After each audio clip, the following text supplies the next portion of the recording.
and gentlemen, the team will now come forward for the team photos, followed by the coin toss, then the match. As they do this, let me give you the starting lineup for St. George's Royal Cannons. In goal, Christian Thomas, number 1. Quasi Theodore, number 7, the captain. Number 10, Brian Andrew.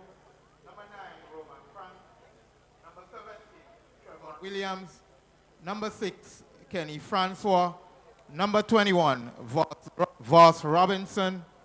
Number 19, Kwasi Theodore. Number 2, Rikel Charles. Number 14, Rhyme Griffith. Number 3, Jonathan Williams. Ladies and gentlemen, your St. John's Dolphins. In goal, Rishani Houston, number 1. Your captain, Kimron Marshall, number 5. Number 4, Jonathan Sandy. Number 16, Clint Paisady. Number 20, Cody McPhail. Number 19, Jessron Charles. Number 15, Shamon Williams. Number 18, Brandon Mitchell. Number 10, Chevon Sampson. Number 11, Damian Ross. And number 7, Jamal Charles.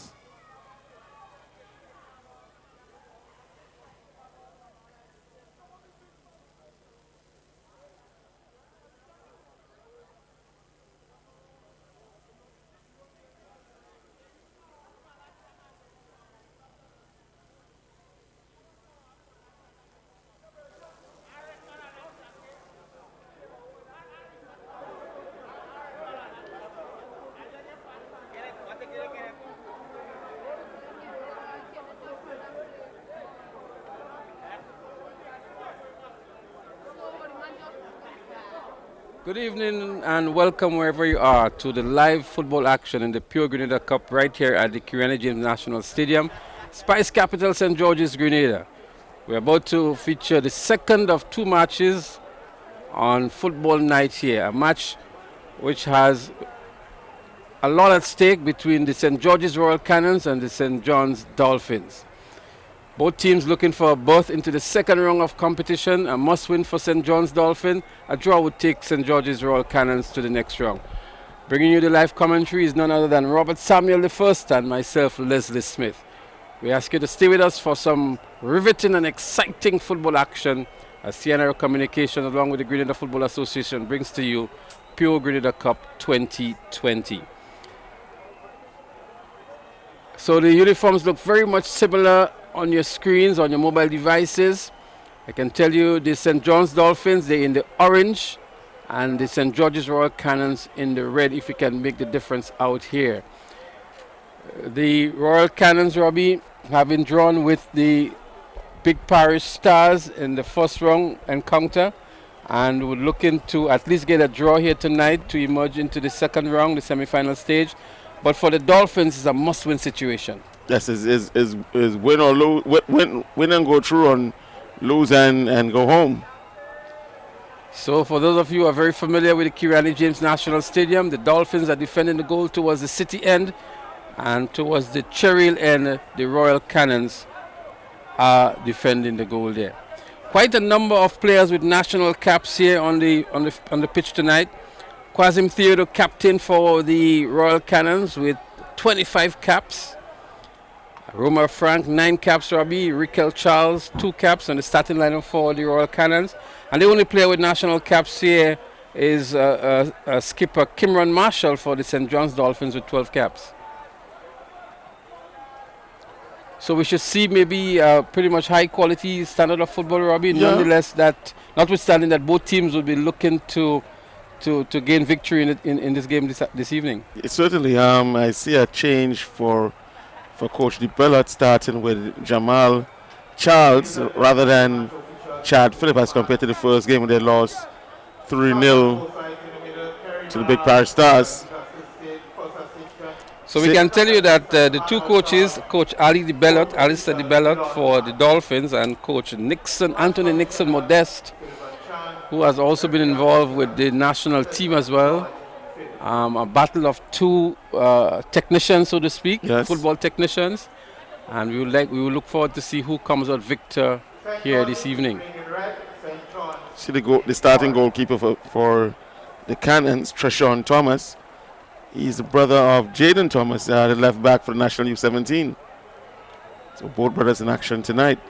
That's Marshall here for Dolphins. He will have a lot of work, I'm sure, in the fullback position for the Dolphins, as the likes of Frank and others and Theodore will be really testing him out here tonight. The Dolphins enjoying some possession here, looking to move forward here. Still with Dolphins deep inside of the penalty area of the Cannons. Cannons drawing 1 goal apiece with the Big Parish Stars in their first encounter.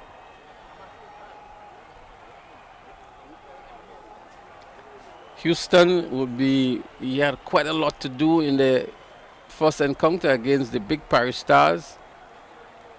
And let's see how well he can perform here tonight, as Houston finds his left back here, which is Brandon Mitchell. Some strong play here. Marshall in his defense. Goes wide looking to find Jonathan Sandy. Unable to find Sandy with a perfect pass on this occasion. But Robbie, whenever we have these situations where there are matches at stake, it's not all the time we see brilliant football, because the two teams are so eager to move forward. Yeah, you wouldn't see a true exhibition of tactics. But so far, the St. John's Dolphins looking pretty good, especially in attack. And they've been coming forward with some numbers. That's Shaman Williams there. His brother is also on the team, Shaman Williams. He's on the bench at the moment. And would like to have maybe a piece of the action later on.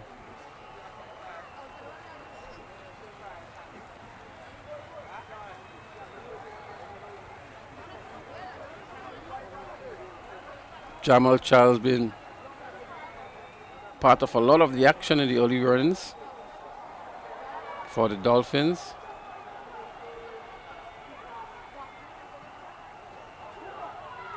First real attack of purpose by the Cannons, and that was Theodore.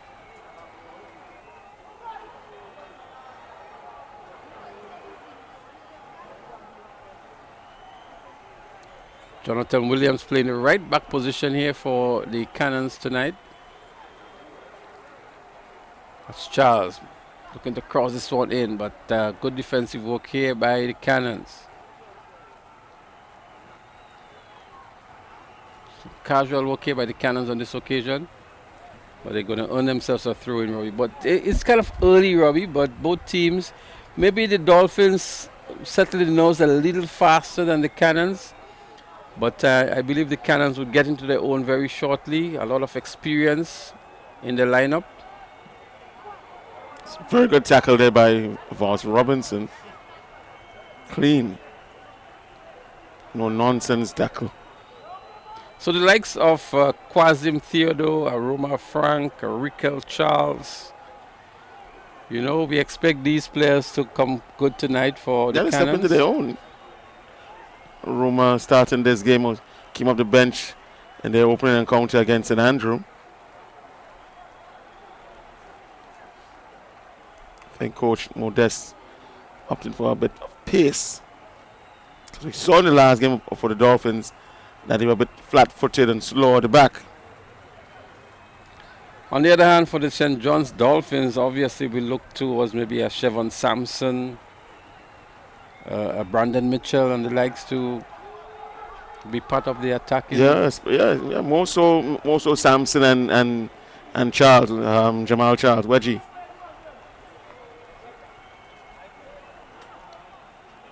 So it's too early to call this one, but I can tell you that both teams would be going all out, maybe 110% each. Because this definitely will be the last game for one of these teams in the tournament. It's a virtual playoff. That's skipper Kimron Marshall. I don't even think St. George are going to play for for the draw. They're going to look for the victory here tonight. Well, that's what they should be aiming for. Aim for the victory. They get a draw, they will settle for that as well. And Robbie, we were making the comment a while ago about the color of the uniforms of both teams, and I asked the question, is there a match commissioner? Because you know, you inspect the teams in the dressing room before they get onto the pitch, and for the viewers, for even us here commentators, It's tough.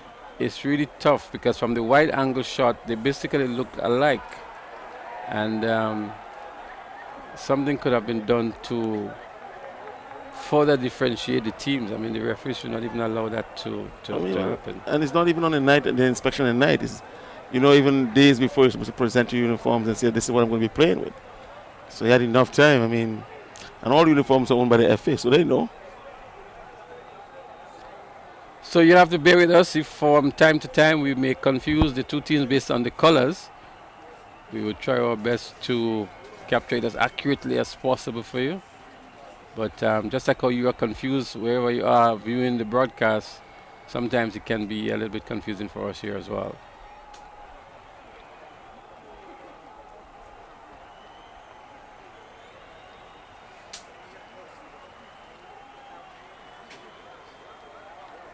Tomorrow, Robbie, we'll see the first of the semi-final games. Is it? No, No, it's not the first. It's the last round for Group A to determine the winner of the group. Yes. Both teams level on 6 points. That's the Crown City Strikers and the Western Stars.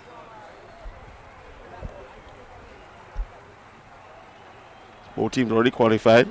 It's just a matter to determine who wins the group. Both teams scored 11 goals, with Crown City yet to concede a goal, and St. Mark has only conceded one. That one goal came from the boot of Keyshawn Clark. And a 5-1 loss to the Western Stars. That's correct. As a matter of fact, we're going to see some of the top goal scorers in the tournament being featured tomorrow. Yep. On the pitch now for the St. John's Dolphins, this is their second game and they have not yet troubled the scorer, so to speak. Whereas the Cannons would have had just one goal against the Big Parish Stars.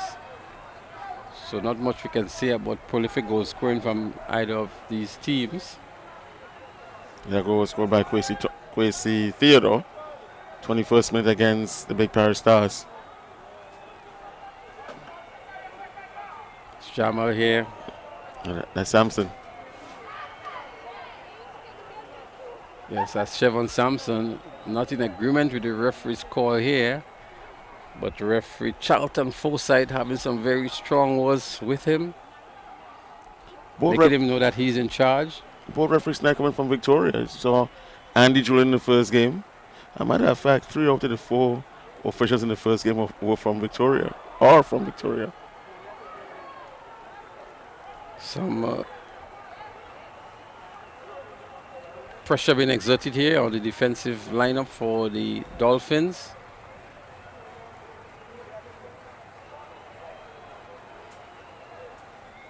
Raquel Charles, one definitely to look out for. So too is Brian Andrew. These guys, once they get going, Robbie, can create a lot of pressure and goal scoring opportunities. So the entrance of Voss Robinson and Kenny Francois. The aerial threats.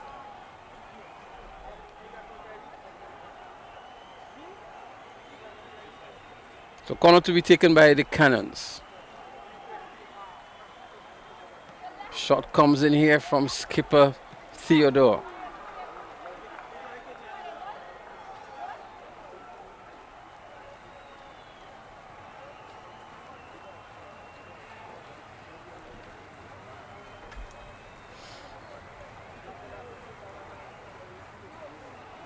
So the Dolphins looking to build their play from the back home, but Marshall makes the long kick forward. I think that's how Marshall knows to do it, Robbie. Yeah, and I mean, if you're playing a 5-3-2 system, then it's a lot of work for your fullbacks. So the ball should be playing like the U17s, playing out to the back. building their play, taking their time with that formation, 5-3-2. But knowing Coach Ali Dibelot as I do, that's not his typical style of play.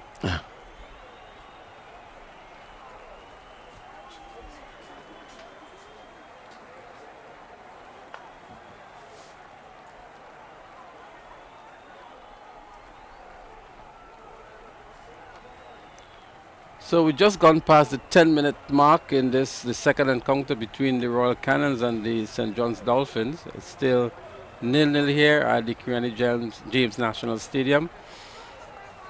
It's a match that both teams would want to win to earn a berth into the semi-final stage. An opportunity here by the Cannons.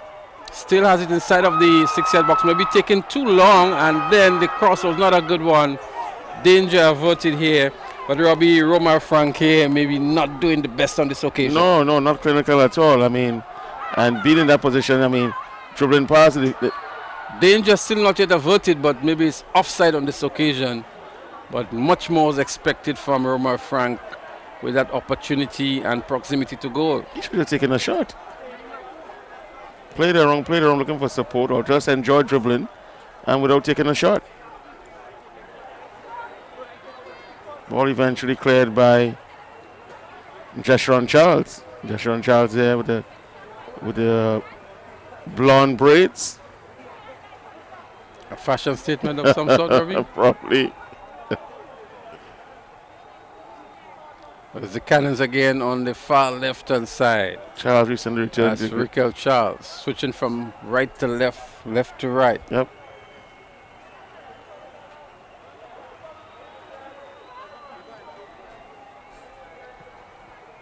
Again, both teams need to settle into a rhythm of some sort, string some passes together, look to slip the ball through.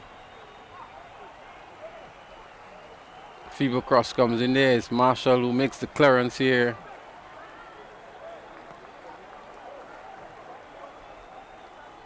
And it's a little bit up and down style of play, Robbie. Sort of, I don't even want to say it's end-to-end stuff. It's just up and down stuff, if we want to call it. Especially coming from looking at the St. David U17 game where you saw more of the ball on the carpet, more structure from both teams, and you come to this kind of boom style that, yeah, and with more experienced players, more senior players, they need to settle faster than this. So we have quite a few players on the Cannons team with national caps, and other players who are on the verge of a national team, or maybe would have been on a previous national senior men's team. Yeah. So we expect maybe a little better from them at this stage of play, but we're going to give them the benefit of the doubt. It's early stages, and maybe they will settle into to their own as the game progresses. That's Marshall here, the skipper and the lone player with national caps on the St. John's Dolphins.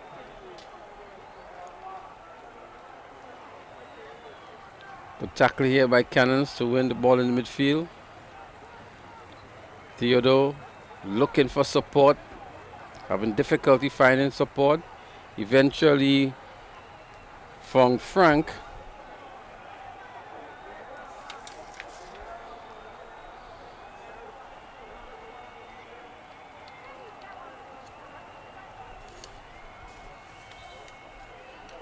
Player down again.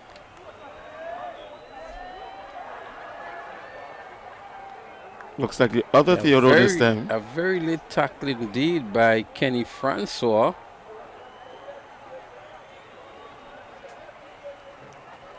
See, he seems to have gotten the worst out of it. That's Theodore.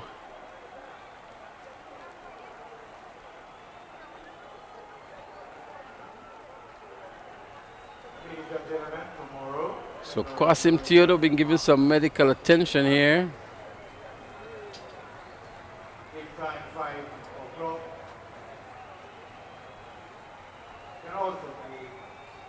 He would have to get off this field for play to be restarted. Still grimacing in some pain here is Theodore. As the Dolphins look to take advantage of the one-man down situation. Marshall. Marshall does a lot of work on the field, Robbie. A lot. he plays the central back position, but he's always looking to move forward. You know, at the club level, whether playing for St. John's Sports or playing for FC Cameroon, he plays that right full back role. So he's accustomed in being up the flank.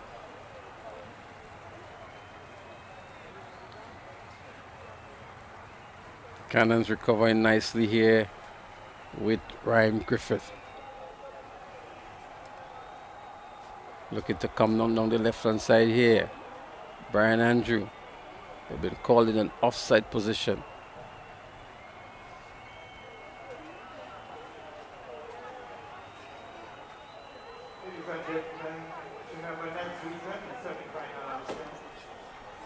Roman Frank actually replaced Benjamin in the starting 11. Benjamin Etienne. National U19 player, Etienne.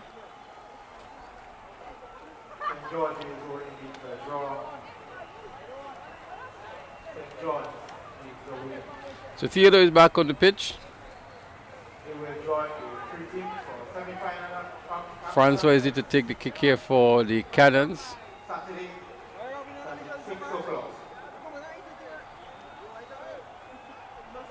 Charles goes back in to find Griffith.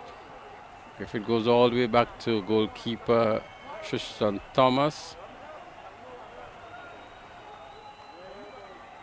Thomas putting a little pressure here on his right back as Voss Robinson. But it's Sampson down the left-hand side here. Sampson still has it. Cuts it on the right-hand side here, but has some strong defense to contend with. Counter-attack here by Royal Cannons. But good defensive work indeed by the Dolphins. Good recovery there by Paisity. Paisity had a game that he would love to forget. Against the big Paris Stars. So this might be his night of redemption.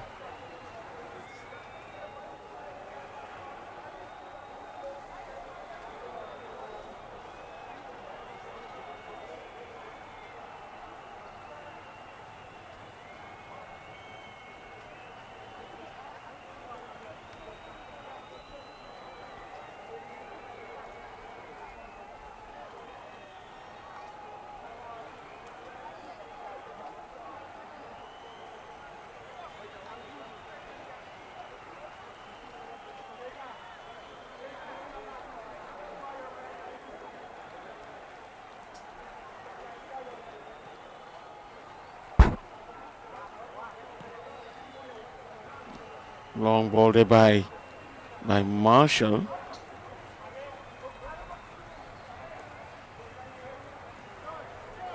Again, Robbie, from my personal opinion, I think we expected a lot better from those two teams at this stage of the game. I mean, these are senior guys on the national team, guys campaigning for national sport, and we expect to see maybe 8, 9, 10 passes. Guys running off the ball into the spaces, good control, good technique. Because they're mostly Premier League players. GBSS, FC Cameroon, St. John's Sports. These three clubs are predominant on the field here. Quite frankly, for me, Robbie, it's pretty much hard on the eyes to look at senior players, exhibiting that level of play. And I still want to give them the benefit, Robbie, that with time, they will settle into a nice rhythm. But we should consult Dr. Maguire and anything with the eyes. Probably should check him out.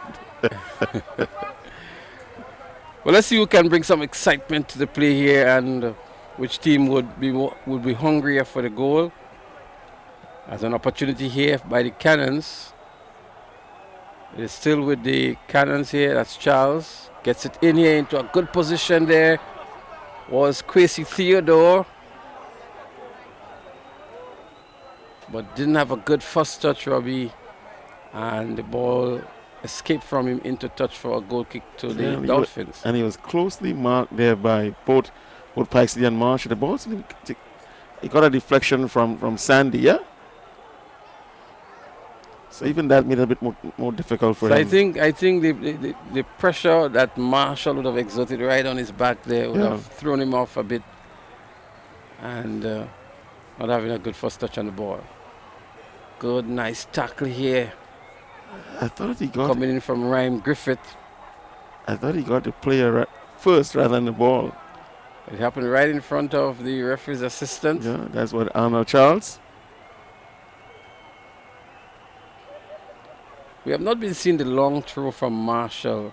I know normally in that kind of position, the Marshall would love to toss it straight inside of the 6-yard box. Yeah. But even in the first game against the St. Andrews Big Parish Stars, we did not see any of the long throws from Marshall. Nice move. Good skill here by Charles.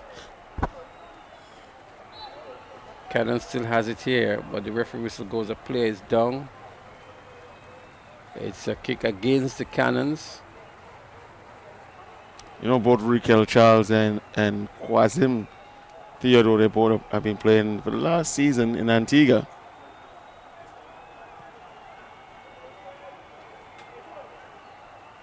Fumble here, player goes down, the referee whistle doesn't go. Sampson is appealing for the penalty here. We'd have to have a second look at that one. But referee Charlton Forsyth was right on the spot there. He didn't touch him. As we look back here now, there goes Sampson. No touch. I think in trying to evade the attack, he really went off balance, but a fair call here by referee Charlton Forsyth.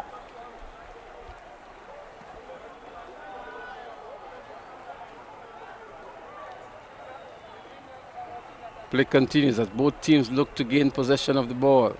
Charles here.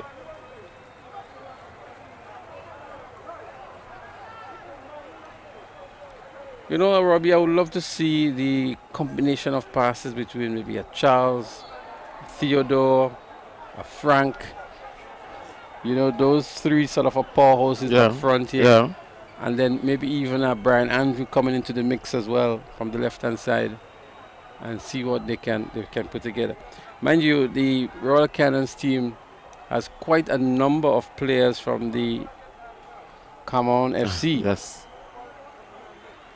So, as well as the Rangers, the Queen's Park Rangers, and a couple GBSS players as well. So they should know each other quite well. There should be some good coordination between those players coming from the same club. But we're yet to see that level of coordination between those players.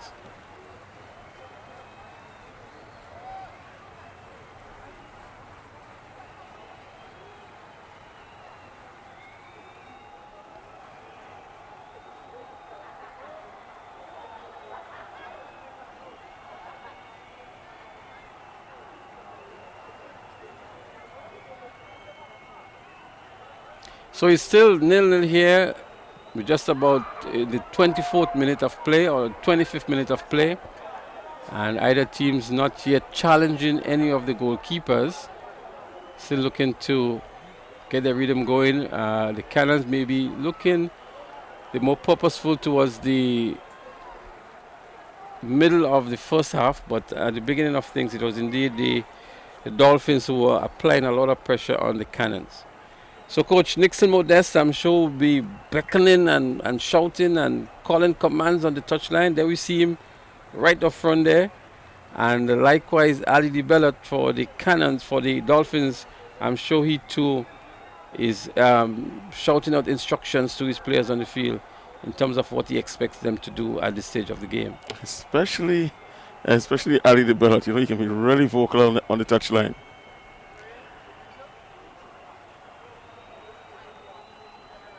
Cannons in red, Dolphins in orange. That's goalkeeper Houston for the Dolphins here.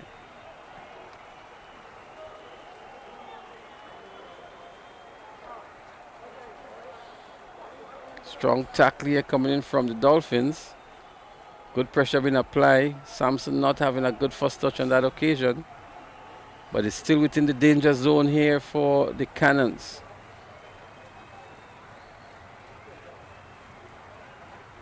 Fever cross comes in, but the poor clearance by the Cannons. Nonetheless, they still come away with it. Brian Andrew down the left-hand side looking to cross that ball, maybe looking for a Roma Frank or Riquel Charles. None of them is there to give support. Long searching pass here, but goalkeeper off his line. And maybe Samson called for the offside.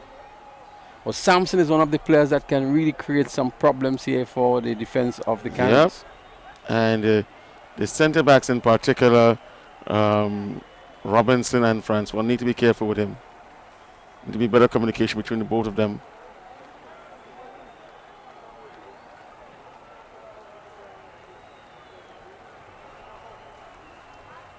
So again, for the viewers, we just want to remind you that the St. George's Royal Cannons are actually in red, and the St. John's Dolphins are in orange.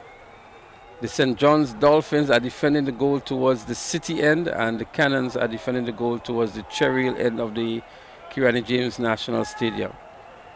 So the ball is now with the Dolphins, looking to come forward with an attack, cutting through the middle here now.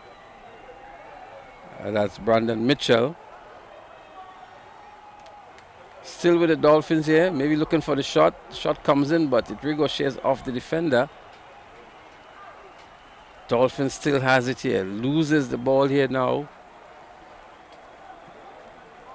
As the Cannons look to push this one forward again. That's all he's doing. That's every time Brian Andrew gets the ball. It's that quick, long 1-2, hopeful ball to find a striker. It's always been given away every time. So the third or fourth consecutive time he has done it. He needs to settle and find his midfielders. Strong tackle here by Kwesi Theodore. Referee Charlton Forsyth not going to have any of that.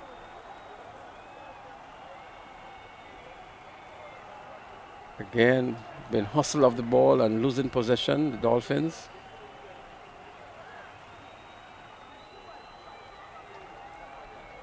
So the Dolphins looking to reset play here now. It's now with the skipper, Marshall. Looking to throw it up pass through the middle here. But gave the ball away quite easily. Skipper Theodore into Charles. Charles may be looking for Roma Frank. Roma Frank not picking up that play. And so it's back with the Dolphins.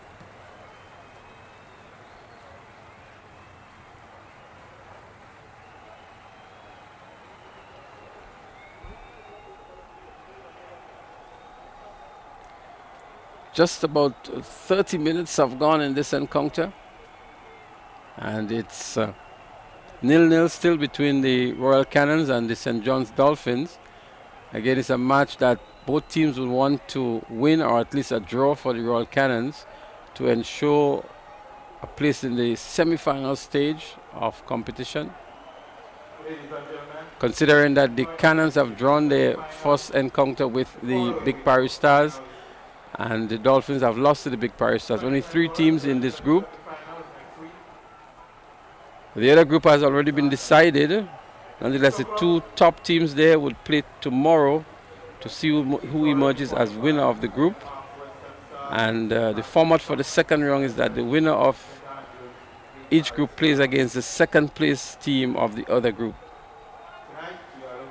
So the Big Paris Stars are already through in this group, and they will play against the losers or the team coming second in the game tomorrow between the Western Stars and the Crown City Strikers. Well, unless St. George can win by 4 clear goals tonight. That's right. So St. George still has, the Cannon still has a chance of winning this group, but they would have to win by at least 4 clear goals. Yes. They would end up with same number of points with the Big Paris Stars, but would emerge as the winners with a superior goal difference if they were to score at least 4 clear goals here tonight. From the looks of it, Robbie, it's very unlikely that that would happen. But who knows? The ball is wrong, the field is flat, 11v11, and we can expect anything to happen in this beautiful game.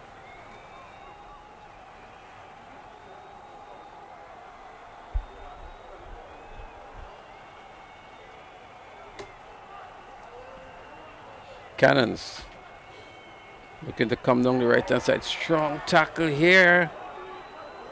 I'm surprised it wasn't called foul. That's Brian Andrews switching from left to right here on this occasion. Been squatted off the turf onto the athletics track. Andrew recovers and regains composure. Looking for Theodore. That's Roma Frank. But Frank been caught in the offside position. Quick counter attack here now by the Dolphins down the right hand side. Gets past his man, gets past a second player here. Still has it as the Dolphins, but maybe trying to do too much and losing the ball in the process. Really didn't lift his head at all and trying to make a solo run. Yeah, he tried a bit too much. Marshall wins it here for the Dolphins. Dolphins in the middle of the pitch here now with Shaman Williams.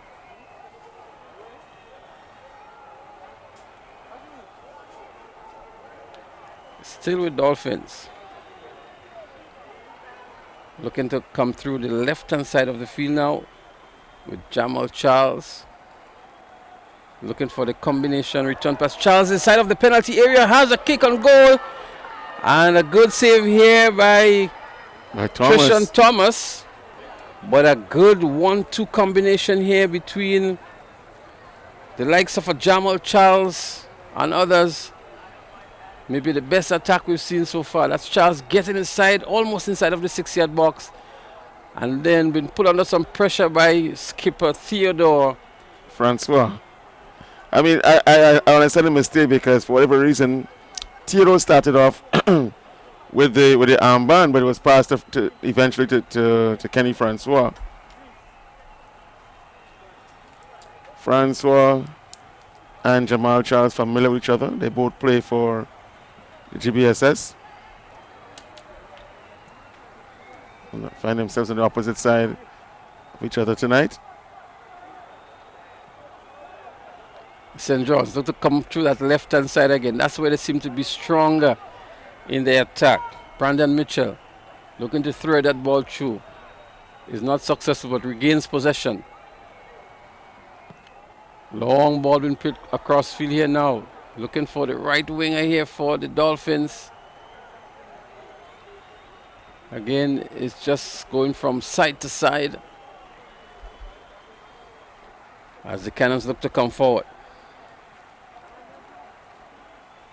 Both teams looking to employ the long ball tactic here, Robbie. It's like looking like Keyshawn Walcott and Anderson Peters on a football field.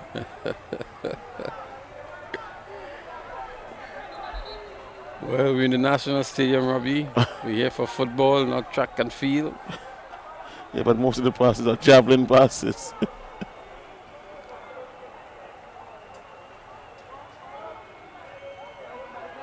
Looks like cramp, Robbie, or hamstring injury. That's Marshall. Cameron Marshall.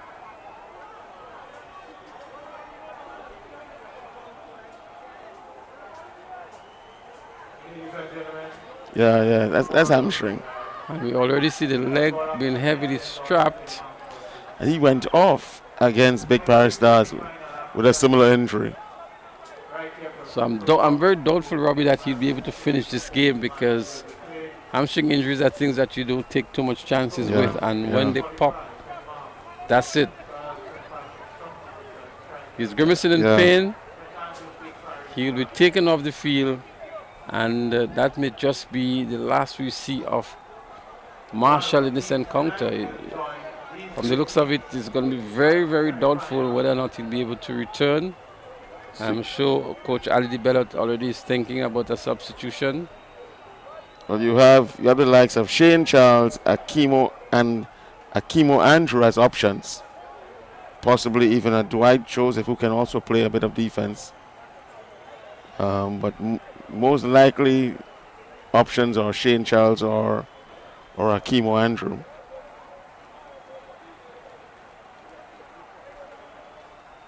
And that may just be the opening that the Cannons would have been looking for with maybe a sort of a weakened backline now for the Dolphins. I really hope Marshall can continue, but Yeah, he'd be playing with that kind of injury there. The hamstring is tough. From the looks of it, Robbie, I'm very doubtful whether or not he'll be able to continue. The way he limped off the pitch and the nature of those kinds of injuries, considering also that he was already heavily strapped, on a side of caution, I don't think he should even attempt to continue.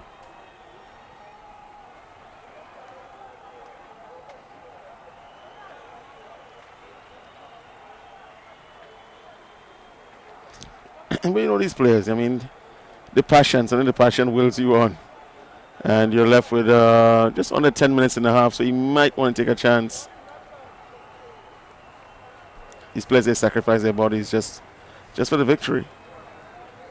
So we see Brandon Mitchell falling deep into the defensive area now, central defensive area, to fill that gap left by Marshall.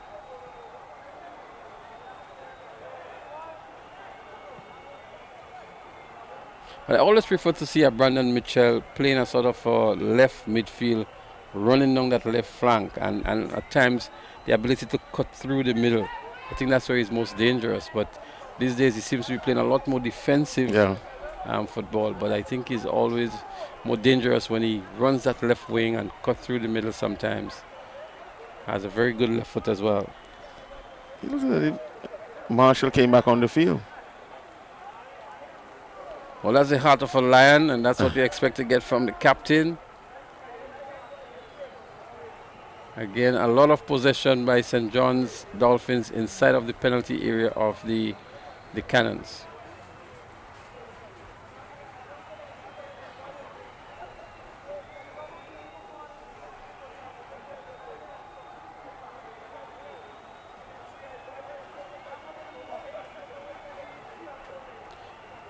So we left with maybe just about 12 minutes, Robbie.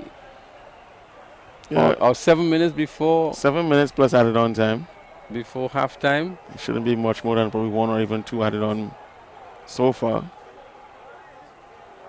Cross comes in now. Goalkeeper almost misjudged it on that occasion, but recovered nicely and bowls it out straight into the back of his player. That's Williams. The Dolphins with Mitchell here. Jamal looking to get past the right back here. Some arms go flaring. It was indeed Jonathan Williams for the Cannons, who was able to hold the striker at bay and winning the tackle here. But maybe should have been cautioned a little bit by the referee for the flaring of the arms. Yep. So the exit there of Voss Robinson for equipment change, his right boot. Looking to find a lucky, almost a lucky take here for Frank. But good recovery by the defense for the Dolphins. So far, the defense of the Dolphins, Robbie, is proven to be a rock that is actually preventing any penetration of the Cannons. Far better looking team tonight at the back as compared to their previous encounter. But could it be the pressure of the strikers? Not enough. They don't have a Darren Mudu or a Millet or a Stefan Abraham to contend with tonight. That could be the difference. But if you look at the Royal Cannons, they have some potent strikers in their lineup as well. On paper. The Rickel Charles, the Brian Andrew. These are guys that we expect to look head and shoulders above the rest on the pitch and pose some serious threats to the defense of the Dolphins. Charles has been looking really good, Rickel Charles, but no other striker has really raised his hand and say, hey, I'm going to step up.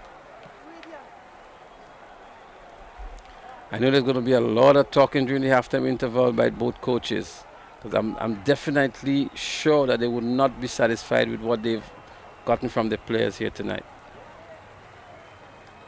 Again, it's Jamal here, Jamal Charles, looking again to find Sherman Williams. And Williams having a cracker on goal, was never on top of that one, and it went wide off the uprights. Trishan Thomas, goalkeeper for the Royal Cannons. Referee's going to blow that. He's going to say time wasted.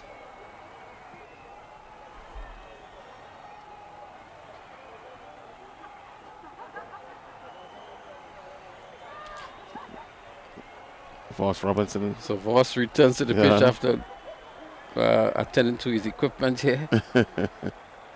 Seems to have an issue with the football boot.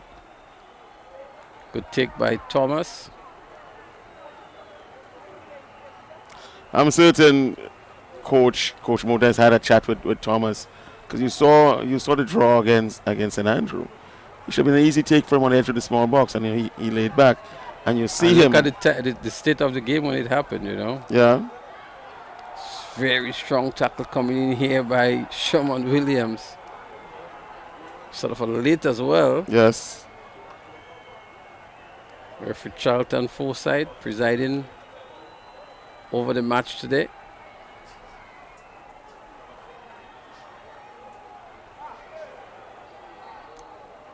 Good skill there by Damian Ross.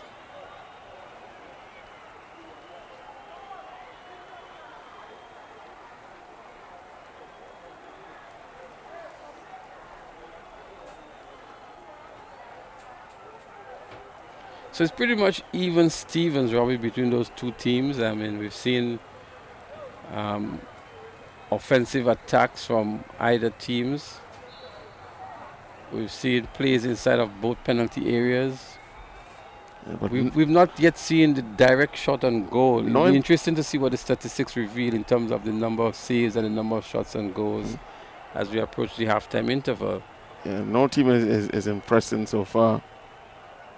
And it's difficult for us to even make a prediction as to who looked the better team to score the first goal in this encounter. So that's what I'm saying, it's almost even Stevens by the both teams. On the paper, it may indicate a different picture altogether, but from what we've seen here this evening, it's pretty much an evenly matched contest.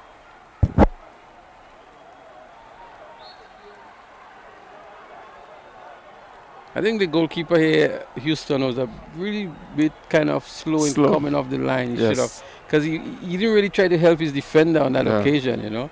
He was trying to shield the ball into touch, and the goalkeeper was really ball watching there. Maybe with the spin of the ball too, he didn't want to commit himself too early. But he had the defensive support, so he should have probably come and just collect it. So Rickel Charles is going to use his favorite left foot here for this corner. Towards the back post, and the goal comes here now. There it is. Nice set play here. Kwesi Theodore finds that go-ahead goal on the stroke of halftime. A good corner indeed by Charles, Rickel Charles, looking for him on the far side, the blind side. And there he was, and executed well with the head. Goal number 1 for the Cannons. They lead 1-0 and may very well go into the halftime interval with that slender lead. Yes, and just like in the opening game against the Big Paris Stars, they get their lone goal from Kwesi Theodore. Second goal of the tournament, and it's also the team's second goal. So good set play planned by Coach Nixon Modest and executed by Rickel Charles and Theodore, as Kwesi Theodore, to send the Royal Cannons 1 goal up to nil as we approach the first half, the end of the first half of play. Ladies and gentlemen, one goal up and 1 foot inside the semi-final. 44th minute of play. Player number 19, Kwesi Theodore. Score St. George's Royal Cannons 1. So Robbie, looking back at what we have seen in the first half here as we approach almost the end of the first half.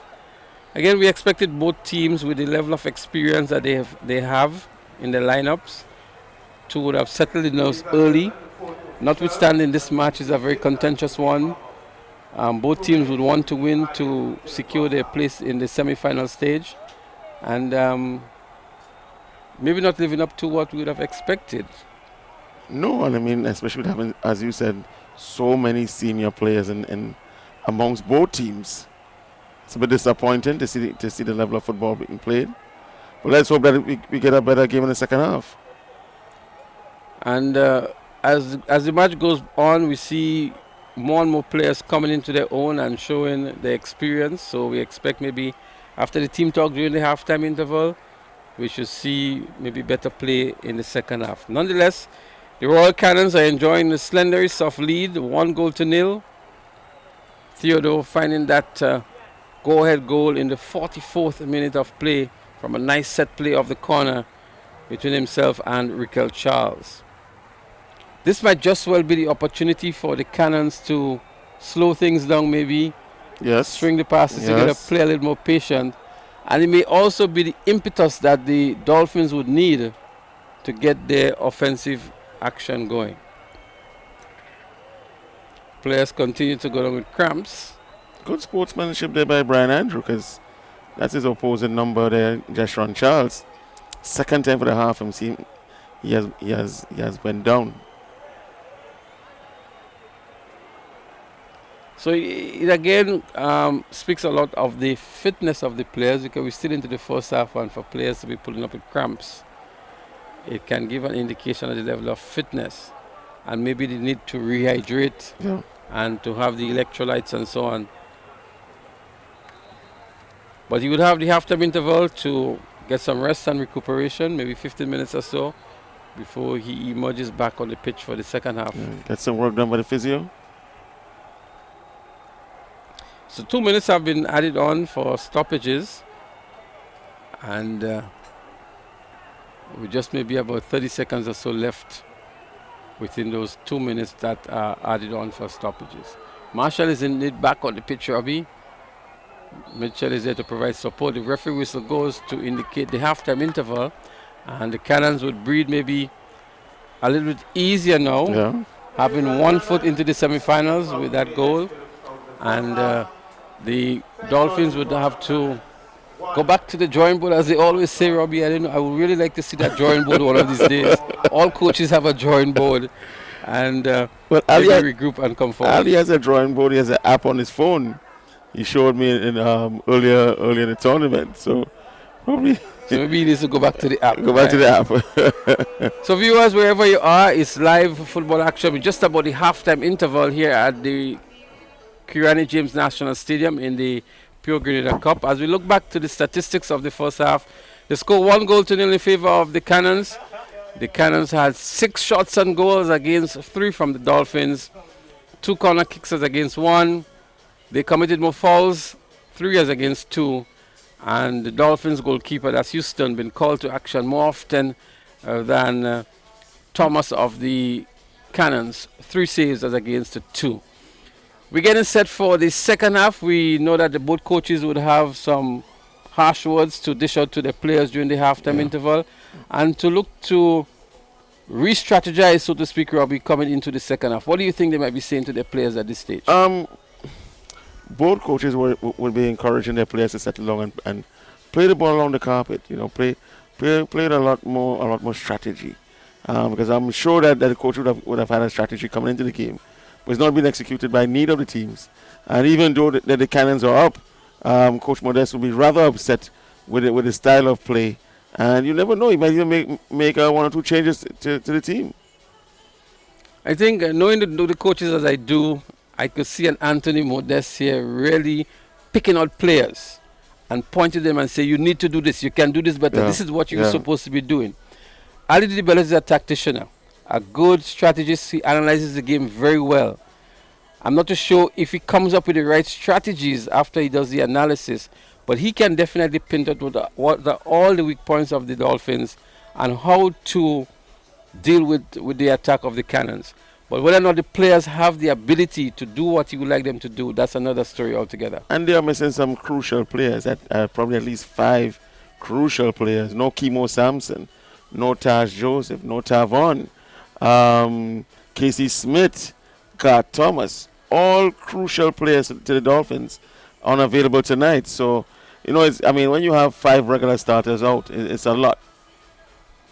And we have some injuries with them as well. Marshall seems to be limping on the field. Yes. So too is Jeshron Charles. So Coach Ali Dibello will have his work cut out for him. But we leave it up to the coaches to make all those determinations during the halftime interval. We urge you to stay with us. We'll be back with more live action in the Pure Grenada Cup. Stay with us for second half action as we take a quick break now, and we'll be back with you shortly.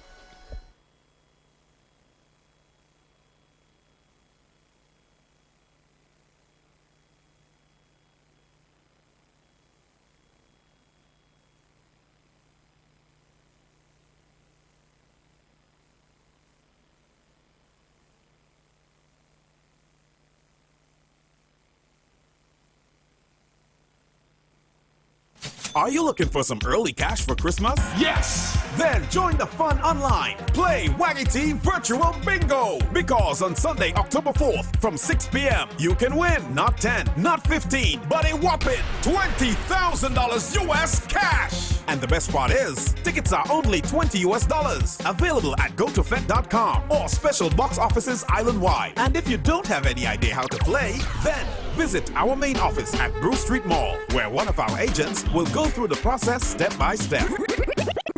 Remember, Sunday, 4th October, waggy-t Virtual Bingo is now $20,000 US. You don't want to miss this.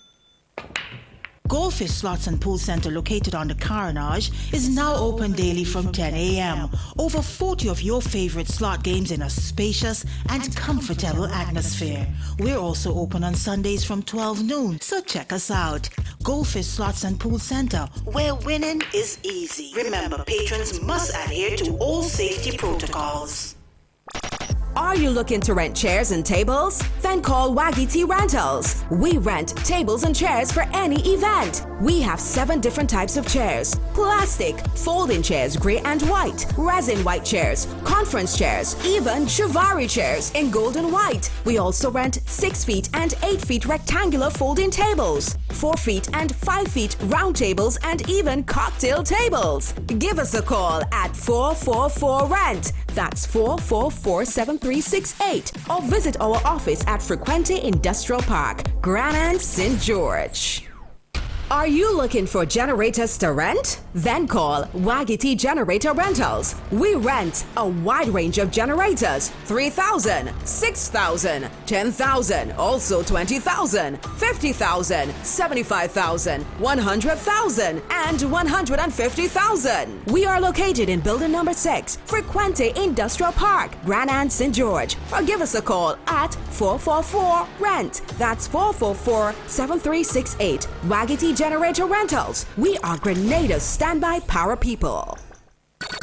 Are you planning an event or looking to rent tents? Then call the tent experts at waggy-t Tent Rentals. We rent tents for all occasions. Tents in different colors, styles, and 25 different sizes, from as little as 10 by 10 to as large as 100 by 40. Call us at 439-TENT. That's 439-8368. Or visit our office at Frequente Industrial Park, Grenada, St. George. We are Grenada's tent people.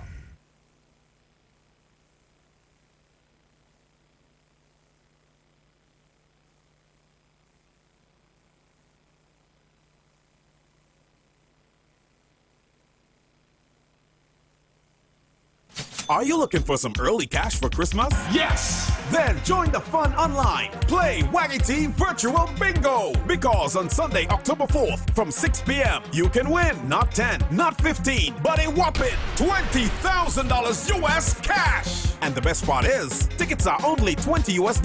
Available at gotofet.com or special box offices island-wide. And if you don't have any idea how to play, then visit our main office at Bruce Street Mall, where one of our agents will go through the process step by step. Remember, Sunday, 4th October, waggy-t Virtual Bingo is now $20,000 US. You don't want to miss this. Goldfish Slots and Pool Center, located on the Carnage, is now open daily from 10 a.m. Over 40 of your favorite slot games in a spacious and comfortable atmosphere. We're also open on Sundays from 12 noon, so check us out. Goldfish Slots and Pool Center, where winning is easy. Remember, patrons must adhere to all safety protocols. Are you looking to rent chairs and tables? Then call waggy-t Rentals. We rent tables and chairs for any event. We have 7 different types of chairs: plastic, folding chairs, grey and white, resin white chairs, conference chairs, even Shivari chairs in gold and white. We also rent 6 feet and 8 feet rectangular folding tables, 4 feet and 5 feet round tables, and even cocktail tables. Give us a call at 444-RENT. That's 444-7368. Or visit our office at Frequente Industrial Park, Grenada, St. George. Are you looking for generators to rent? Then call waggy-t Generator Rentals. We rent a wide range of generators: 3,000, 6,000, 10,000, also 20,000, 50,000, 75,000, 100,000, and 150,000. We are located in building number 6, Frequente Industrial Park, Grenada, St. George. Or give us a call at 444-RENT. That's 444-7368. Waggy-t Generator Rentals. We are Grenada's standby power people.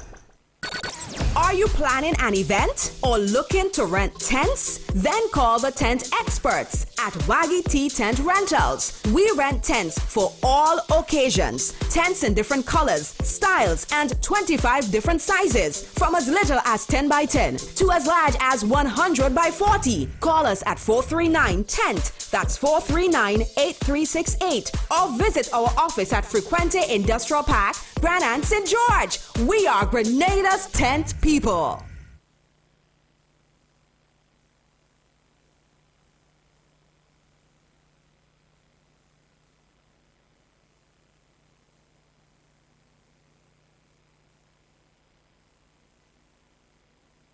Are you looking for some early cash for Christmas? Yes! Then join the fun online. Play waggy-t Virtual Bingo! Because on Sunday, October 4th, from 6 p.m., you can win not 10, not 15, but a whopping $20,000 US cash! And the best part is, tickets are only $20 US.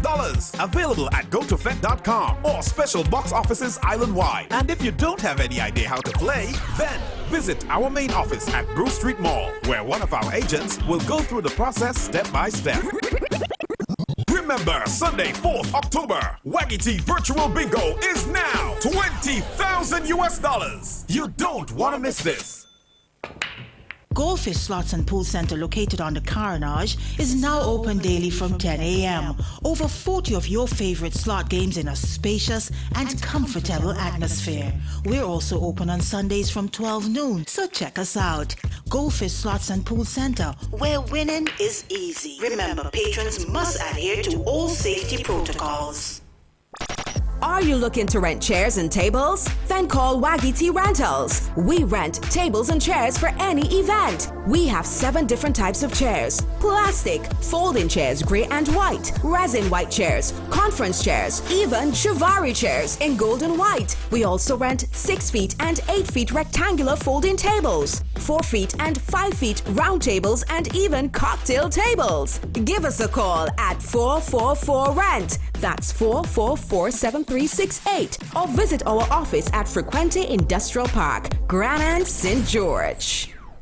Are you looking for generators to rent? Then call waggy-t Generator Rentals. We rent a wide range of generators: 3,000, 6,000, 10,000, also 20,000, 50,000, 75,000, 100,000, and 150,000. We are located in building number 6, Frequente Industrial Park, Grenada, St. George. Or give us a call at 444-RENT. That's 444-7368. Waggy-t Generator Rentals. We are Grenada's standby power people.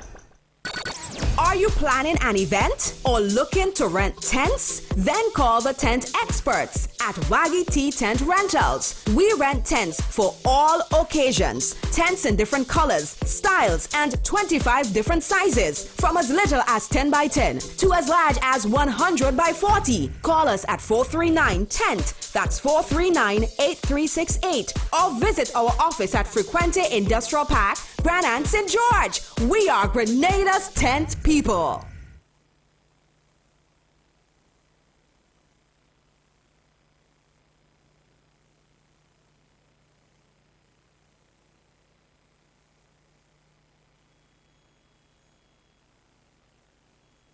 Are you looking for some early cash for Christmas? Yes! Then join the fun online. Play waggy-t Virtual Bingo. Because on Sunday, October 4th, from 6 p.m., you can win not 10, not 15, but a whopping $20,000 US cash. And the best part is, tickets are only $20 US. Available at gotofed.com or special box offices island-wide. And if you don't have any idea how to play, then visit our main office at Bruce Street Mall, where one of our agents will go through the process step by step.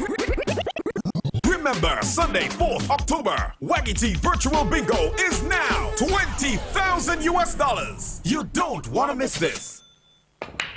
Golf is slot. Are you looking for some early cash for Christmas? Yes! Then join the fun online. Play waggy-t Virtual.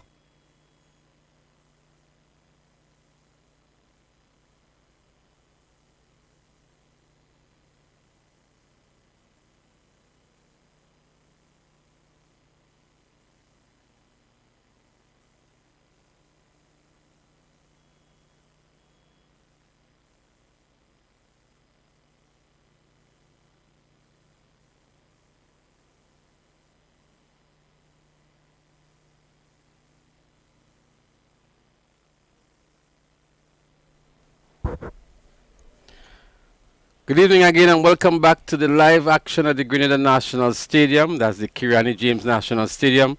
It's the Pure Grenada Cup between the Royal Cannons of St. George's and the Dolphins of St. John's. We bring you the news that the score is 1-0 in favor of the Royal Cannons. A goal scored from the head of Kwesi Theodore in the 44th minute of play to send his team 1 goal up and a 1 foot into the semi-final stage. To bring you the live commentary is none other than Robert Samuel the first and myself, Leslie Smith. We're going to pick up play in the second half momentarily.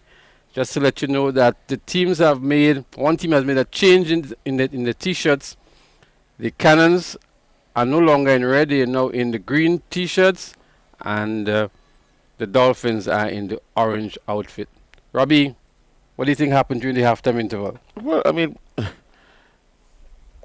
I don't know who made the change, but I mean, it's a rightful change because, I mean, it was so confusing having the two teams playing in the colors being so close. How was it allowed to happen in the first place? Match commissioner, referee, there are so many people that can be held responsible. I think Sylvan Chan is the match commissioner tonight, Robbie. And he must have recognized the issue and have it addressed. But on the field of play, it's with the Royal Cannons. And I'm sure Coach Nixon Modest would have asked his guys to settle down and play a little more patient and exhibit some greater ball control, look to string some passes together and frustrate the Dolphins as the big Parish Stars did last weekend.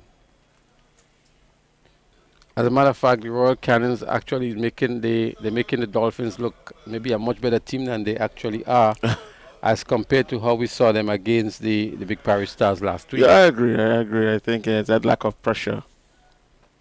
Because Millet and Abraham in the middle, with Mudu on top, and even Joshua Isaacs, they gave a lot of trouble. Mudu scored a brace. Abraham scored one, but it's not just the goals, it's just the way they played. So that's the Cannons looking to come forward here now through the middle, but they always have some very sturdy defense of the Dolphins to contend with. Looking to come forward here now. Having that sea of defense here, that wall of defense here. It's now with Brian Andrew. Crosses it inside here, looking for his players. They tussle for it in front of the goal.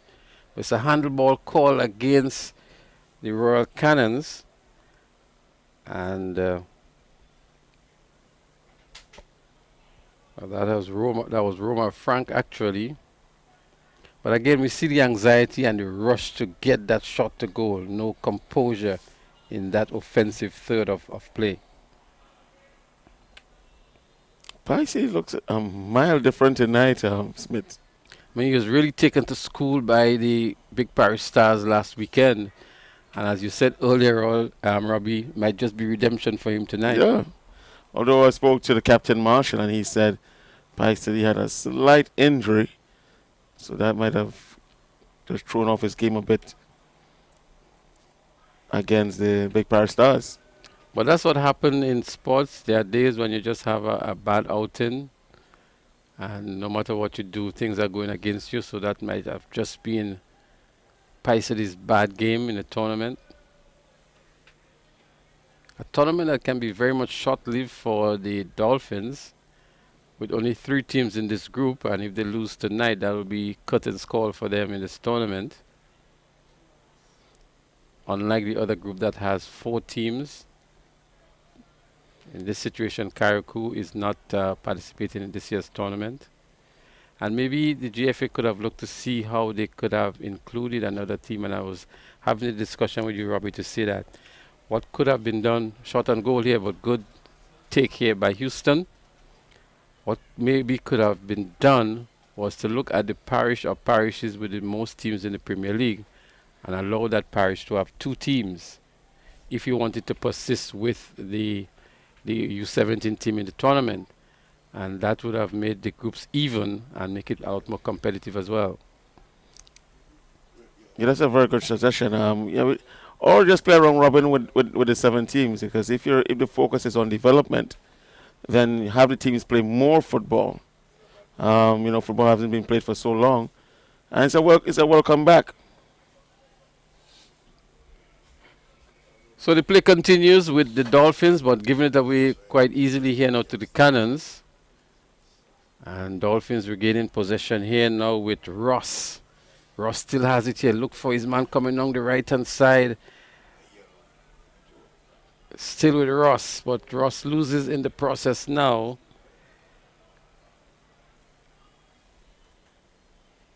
As the Cannons look to come forward, but Marshall is right there to avert any danger. Goes back to Houston. Houston is able to find his man. That's Williams. Williams goes further wide to find Jamal Charles. Charles back to Williams. The cross comes in, but there is no one there, and it is kicked into touch for a corner. So some pressure being exerted by the Dolphins on the Cannons. Dolphins needed to find that goal, at least 2 goals now, because they're in deficit. They've lost their first game, and they're trailing 1 goal down. And so they would need to find at least 2 goals here with real contention for a berth into the second round, the semi-final stage. And there's enough time left in the half for them to do so.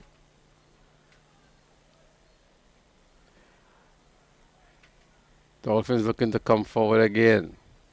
Looking to slip that ball through. It's now with Brandon Mitchell, who has a shot on goal.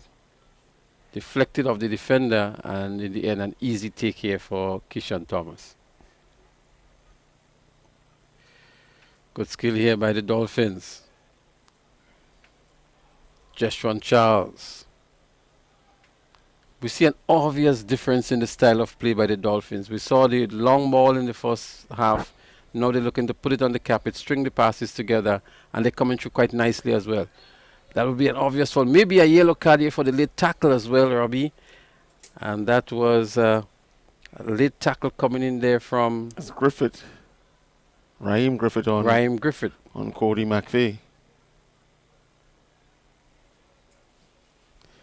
The other issue we have here, Robbie, is that the players have switched numbers as well. So they're no longer using the same numbers they used in the first half. It's going to provide maybe some challenge for us here as well, as the players of the Royal Cannons.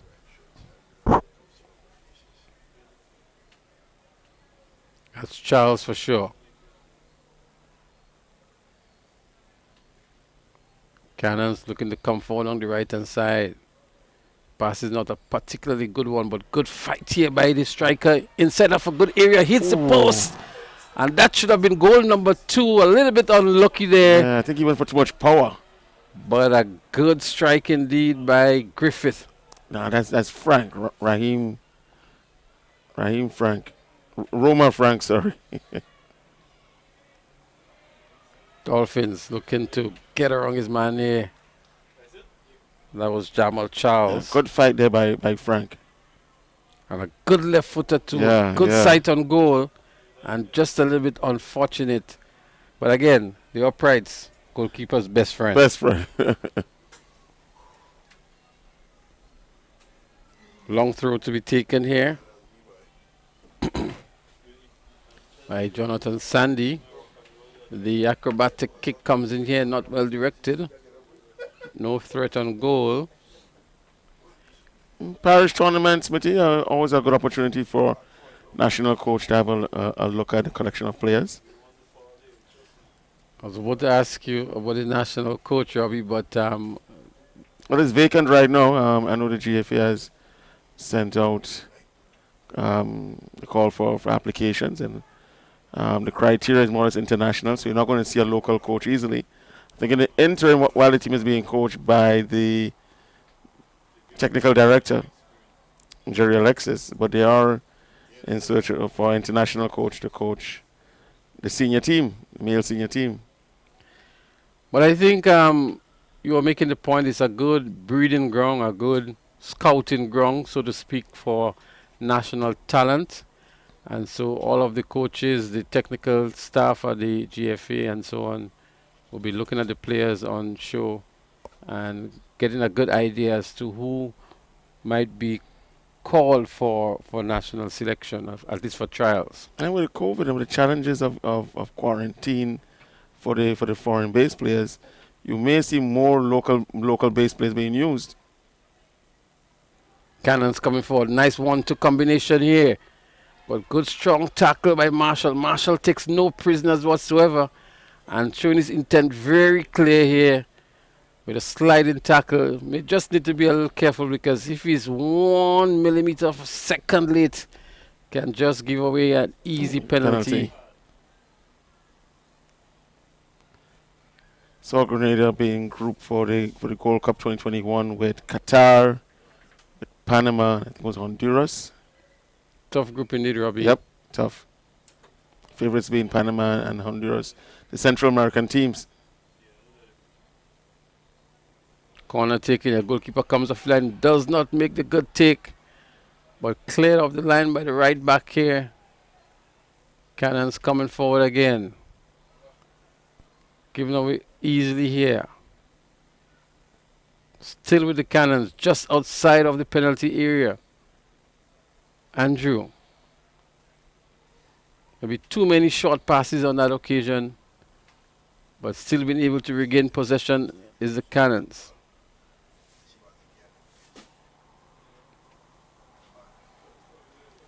In the end, running out of ideas, I would think, and just lobbing it easily to goalkeeper Houston.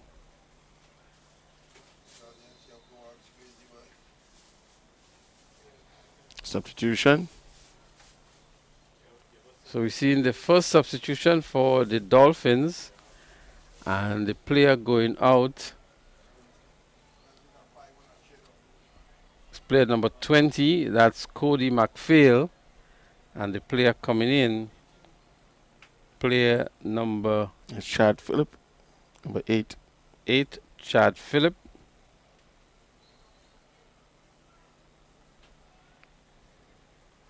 So let's see if Chad Phillip can bring that much needed impetus that the Dolphin needs to find the equalizing goal. Charles plays it wide here. It's now with Andrew. Cannons. Both teams looking much better in the second half, I would think, from the looks of it. Not much of the aerial play that we saw in the first half. So some good team talking must have been done during the halftime interval.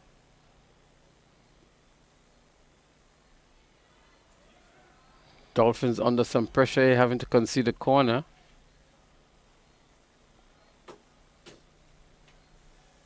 The introduction of Chad Phillip, I mean, he's sending the warning. I mean, Coach Bell is sending the warning. I'm looking for goals. He's a striker, attacking-minded player. I don't think he's left with much options. Yeah. Back is against the wall. Back against the wall. Needs the victory here. Not even a draw would save his team. So he has to pull out all of the offensive strategies he can possibly do. I'm sure he wish he was like American football. He could have just brought in a whole new offensive lineup, you know.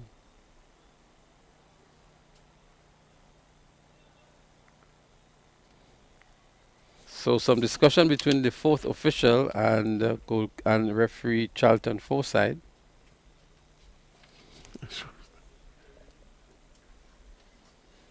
But it's a corner for the Dolphins. Not too sure what the issue here is between the fourth official and Forsyth. But they're having some conferences and communications going back and forth. Maybe it has to do with the substitution that was made with Chad. But they're sending him back out.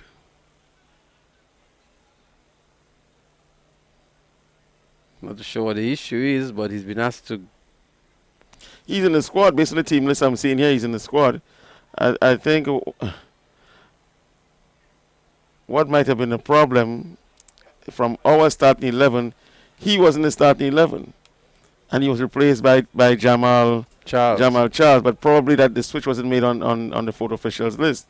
But they should have noticed that even before the game.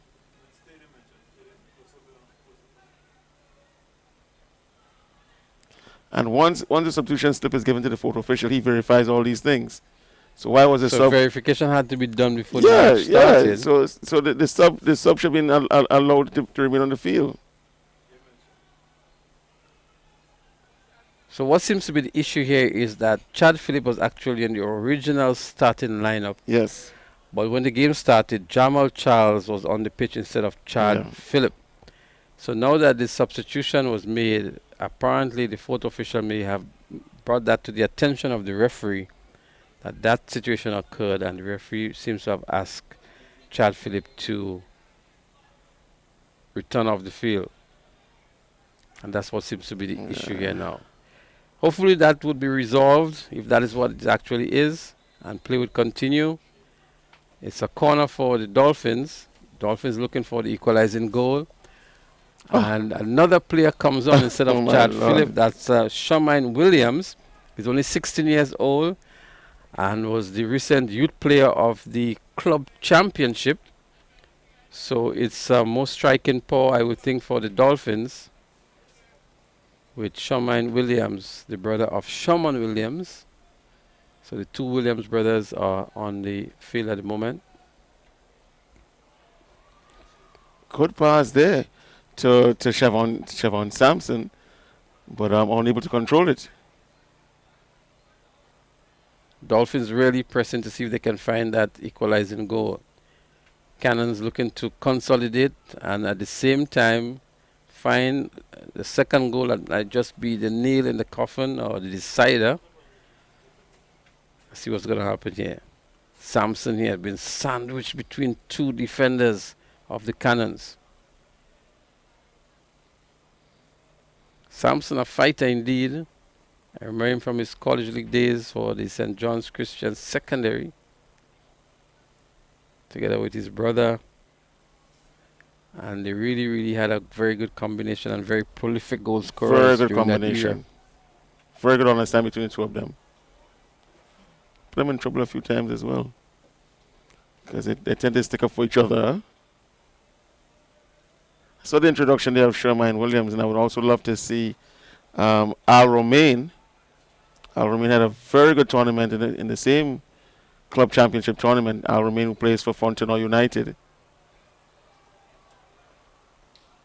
Fontenoy beaten finalists in the club championship. Yes. As a matter of fact, Fontenoy United has two players on the Cannons lineup here, both on the bench at the moment. That's Clinton Jones and Al Romain. Yeah. And for the likes of the persons in the point area, they would love to see one of their players getting a bite of the cherry here tonight. Yeah. It's good to see Fontenoy being by prominence again. You know, one of the fallen giants, and they've been going through their struggles, and they have regrouped and they're bouncing back. It's good to see Fontenoy on the up and up. And we must give some kudos to Coach Kenrick Clark, who is really coordinating the efforts there for the young Fontenoy team. I still have a soft spot for three teams. three of those fallen giants, as I refer to them. Fontenoy United, Honved, and SAFL. 'Cause these are teams that dominated for years. And they have found themselves in the lower division and stuck. But Fontenoy look as if they're about to make that return. A lot of young, promising players. Matter of fact, Raheem Griffith initially played for Fontenoy. I think right now he's associated with QPR. Well, I know Coach Kenton Fry Roberts has very big plans for the Honved unit. Yeah, he has plans, but you're not really seeing those plans fulfilling as yet. But you see it from Fontenoy, you know. You're seeing that transition. Cannons looking to come forward, losing the ball to Brandon Mitchell.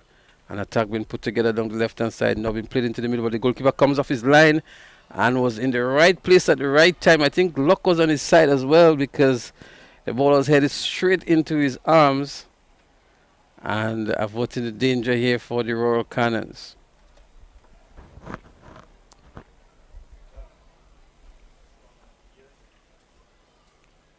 So we see Coach Anthony Modest right outside of the zone there.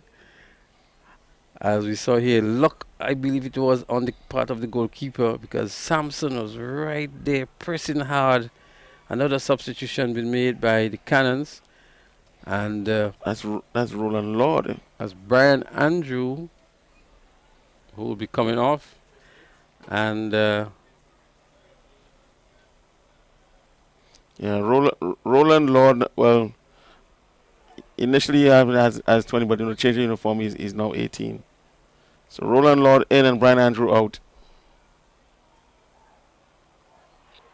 Good sub. Andrew was struggling throughout this game. Yeah, not the best of games for Andrew. No. We have seen him being a lot more prolific than that.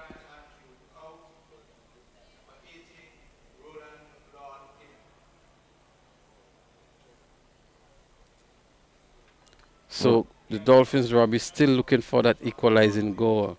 Enjoying a fair amount of possession too. And this is the second half. Not a good first touch at all there by Sandy, Jonathan Sandy. First touch really deceived him on that occasion. Charles looking to go around the right back here, but unable to do so. Very strong defensive work here by the Dolphins. Dolphin is playing for all they've got here now. It's your player, Pike City. Pike City really coming into his own today. That's Frank. He hustles too much, man. He could have made a far better pass than that. He always seems to be in a rush. Always in a rush. He needs to settle.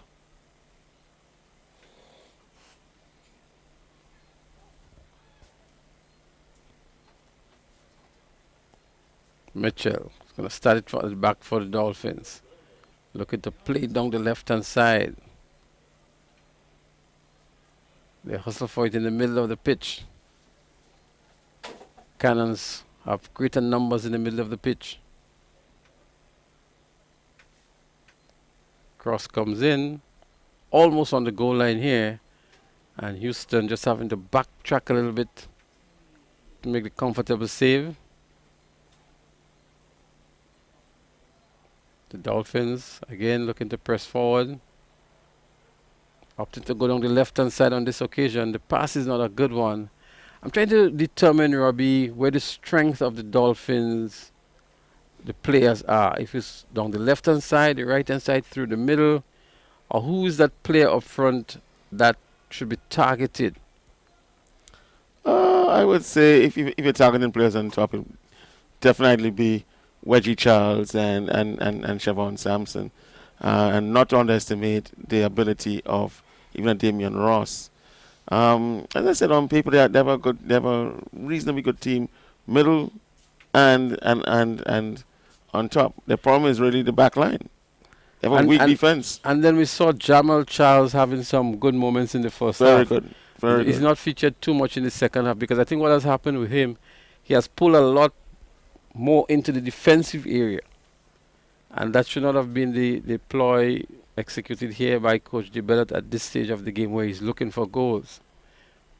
We're somewhere into the 68th minute of play, and you need the likes of Jamal Charles, Ashevon Sampson, and Shamine Williams to have that coordination and combination up front to be able to find that equalizing goal.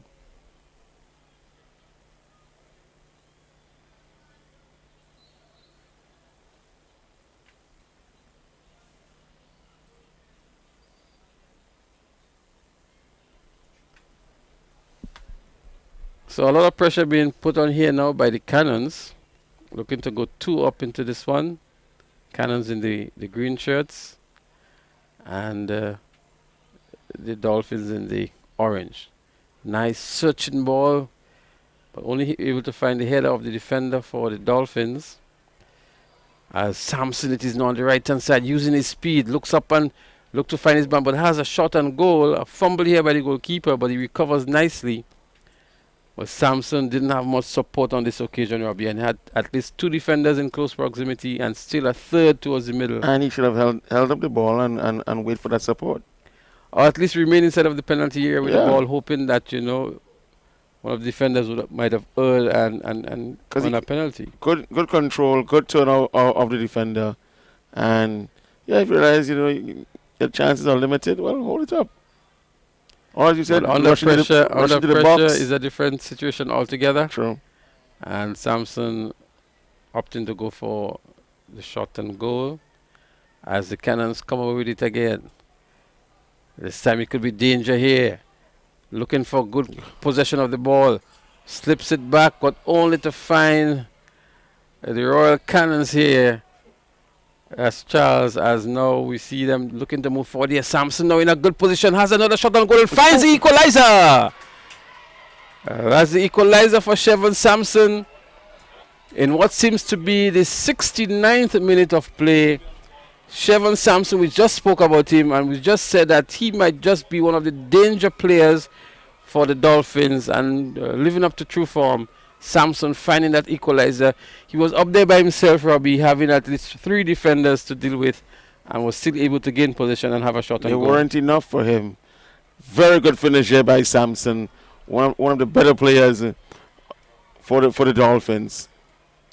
So it puts the match into an interesting spin here now, because what it means is that the Cannons can hold out for the draw to go through to the next round, but the Dolphins will be pressing for that go-ahead goal to win the match outright. Yeah, it's still okay for the Cannons, and that's all they need. They just need a draw, but it's only a goal away, win for the Dolphins. You have 20 minutes left in the game plus added on time to score 1 more goal. It's enough time. Absolutely enough time to get at least 1 goal. Maybe they can get more. Maybe the Cannons can consolidate and find another goal as well. But the hero for the Dolphins so far, Shevon Sampson. And they're pressing against the reins now, the Dolphins. The momentum is certainly with them at this time. And they'll be looking to see if they can get that go-ahead goal to take them into the next round. Coach Nixon has his work cut out for him. He would have to get his players to step up to the plate. Some strong tackle here. The stud showing. Yeah, 2-4 tackle. And Charlton Forsyth on top of things, so to speak. Marshalling and controlling this game nicely.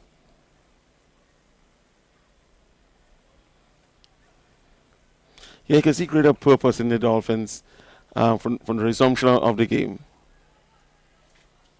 Yeah, I thought too, Robbie, that they came out of the dressing room looking the team that was hungrier for the victory. And it's no surprise that they were able to find the equalizing goal.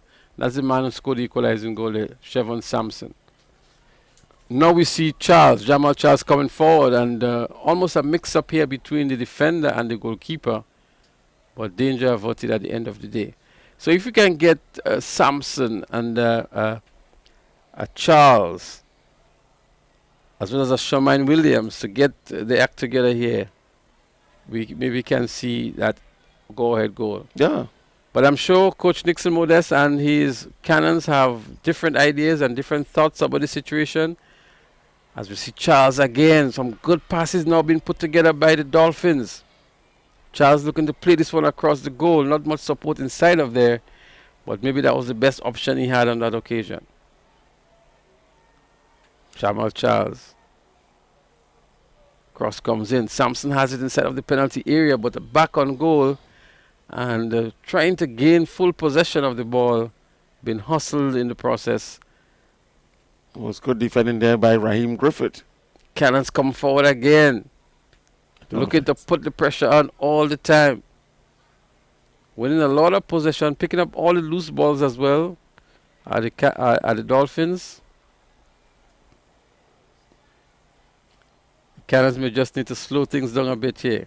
Maybe it's a bit too early to play for the draw, but at least hold the ball, hold on to the ball. Play for the win if you get a draw, so, you know, you still be grateful, still be thankful. See a player down, number 4, that's Sandy. Jonathan Sandy seems to be in a spot of bother. He's starting to strip himself of the team fatigue.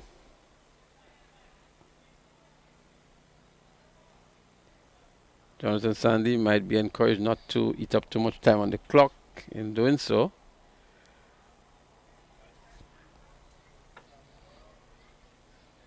Get some magic spray. And he should be good again. Works all the time. Yep. Who has this spray? Houdini? So the play continues with the Royal Cannons on the far right-hand side. Looking to make the fancy play. It's Charles who looks to chip this one forward here for Frank. Frank feeling to gain full possession of the ball. And it's going to be another spirited attack from the Dolphins down the right-hand side. He looks up for support. Looking for Sampson in the middle. But too much on the ball here. And the goalkeeper comes off his line and make the easy save. But you can see the intention of the Dolphins is to find Chevron Sampson, wherever he is. Yep. Whenever the midfielders or the defense has the ball, they're looking up to see where Chevron Sampson is.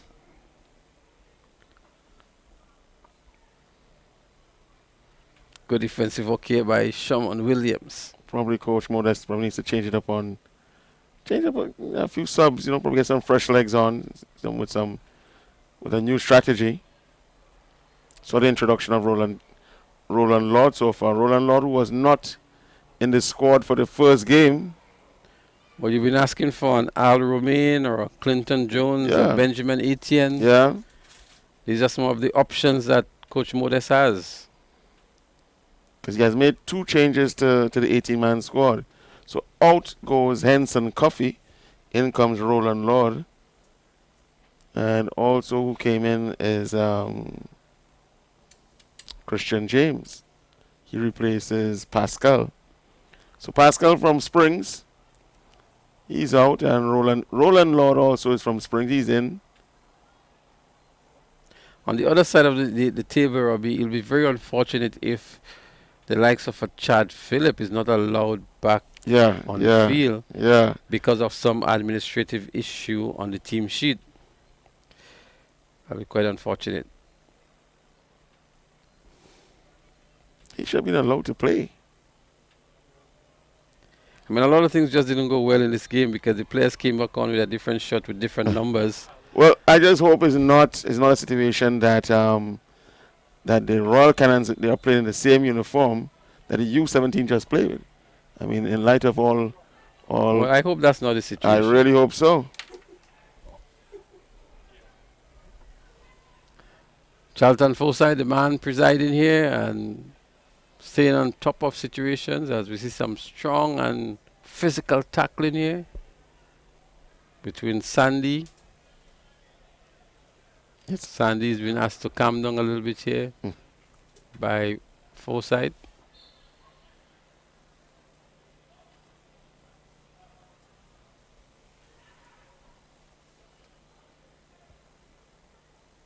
You don't want to be sharing someone's T-shirt, wet, sweaty T-shirt in these COVID times. It's unhygienic. All I will say, Robbie, I hope that's not the situation. Yeah. So I really wouldn't want to prolong that because I just can't want to think that that's what has just happened there.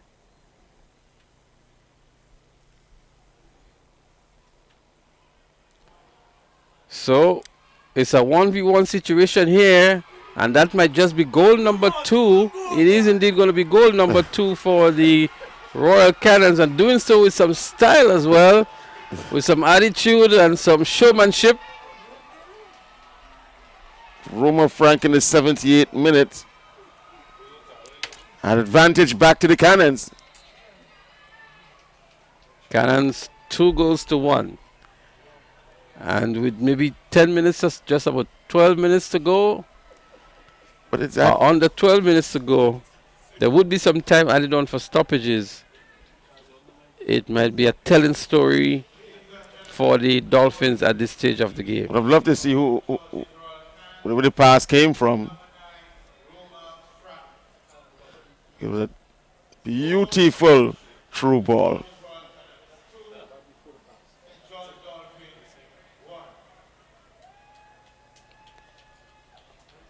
So the Dolphins seems to be in some disarray at the moment. That's Pike City.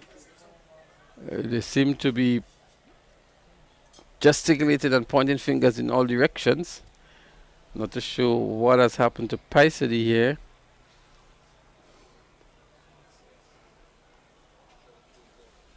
But I still think they have some substitute options. Yeah, they have 4. Akimo Andrew is there.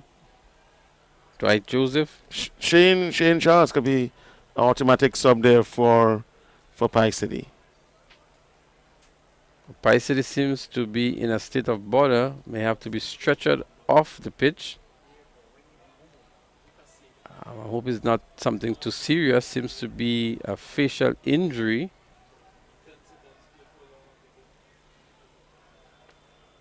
He's been given some attention now by the medical team.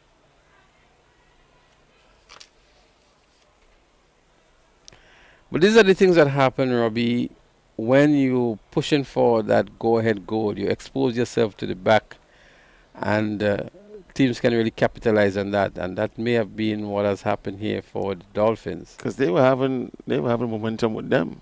Yeah. So in the quest to find that go-ahead goal, there may have just been some gaps created in the back, and the Cannons capitalize on that. Yeah.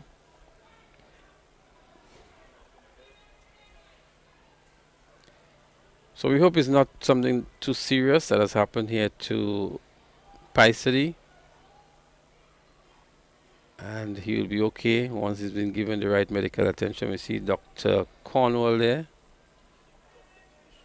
I think she's Williams now. Griffith. Griffith, I beg your pardon. Part of the medical staff here at the National Stadium.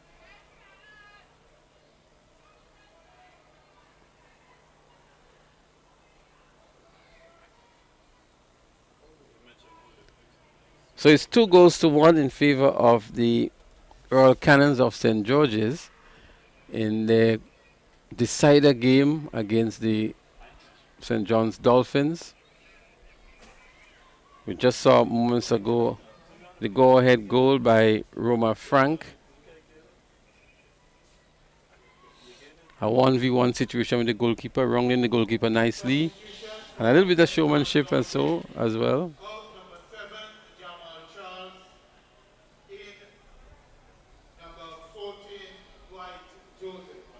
So substitution been made by the Dolphins. I'm not sure if that would have been the best substitution considering that Pike City is out, but a yellow card has been issued here to either a player or a member of staff on the bench. We're not too sure who that card was given to, but we will try to get that information for you as soon as we have it. But maybe these St. John's Dolphins beginning to disintegrate here, Robbie. Yeah. I mean, I'm wondering if that card was given to Jamal Charles for dissent shown towards the referee.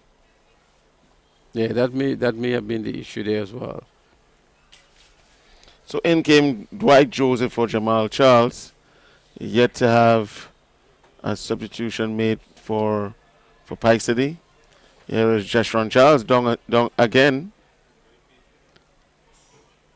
So you see, the coach Ali Bellat needed to be on top of these situations, because especially in these dying stages when you're making substitutions, you had to be very observant of all of your players' issues. Tapping his I groin. know that he has sub Jamal Charles, and Jeshron Charles is having some injury issues. He may just have to rethink how these substitutions ought to be made, because he will leave himself with very little options based on the players coming off and the players with injuries, etc. Nonetheless, the play has resumed with the ball in possession of the St. John's Dolphins.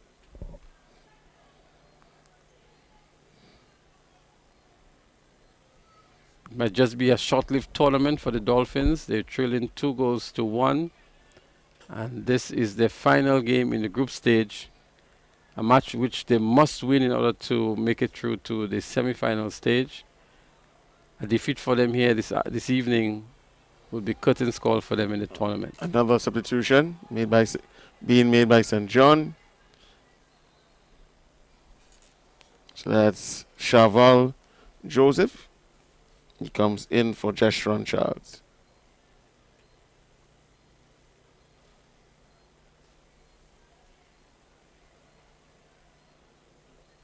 Let's see what the Dolphins can pull together on this occasion. Not enough support forward. Samson begging for the pass directed to him. Samson, the man with a lot of the energy and the one seems to have the most determination to want to win for the Dolphins. But it's an attack being put together here by the Cannons, but strong defending here by the Dolphins, not allowing him to move forward. Charles not being able to get the better of his man here. So it's Dolphins looking to come forward here. I'm sure the intention is to look for Samson. Not a good pass here for Samson. Too much weight on the ball. He was never going to get this one. He needs better service than that, Robbie. Yeah. Certainly. Dwight Joseph just got to the pitch, so hasn't settled as yet. But he has to get it right pretty quick. Samson is thirsty for it up front. He wants it. He's in good form at the moment here and tells himself he can take on the defenders of the Cannons. Just feed him that ball.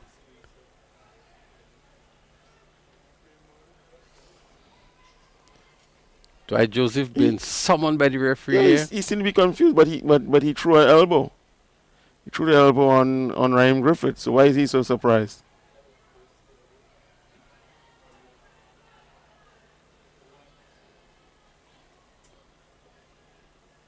Referee Charlton Forsyth having some strong words to Dwight Joseph, I beg your pardon. And it's going to be a kick here for the Cannons, just on the halfway line. It's going to play it long, aimlessly, not being able to find any Cannons player. Dolphins looking to come forward, but losing the ball in the process. Regains it now with Brandon Mitchell. Looking for Samson in the middle there again. Not a good one. Dolphins continue to apply some pressure here, leaving very little options for the Cannons.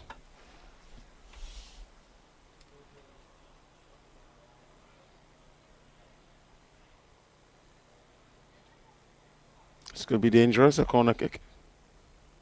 So I'm sure the likes of Kimron Marshall and others would pack the penalty area. He has been staying back a bit, from since he got that injury in the first half. It's been played short here and given away easily, but regained nicely here. Cross comes in and appeal for handball against the Dolphins, and so it seems. But I thought it was an easy giveaway by the Dolphins. Nonetheless, they recovered. And that's Charles here, looking to use some speed on the left-hand side, but good recovery Not here against Sandy. by Jonathan Sandy. Sandy marshalling that right back here. very well tonight.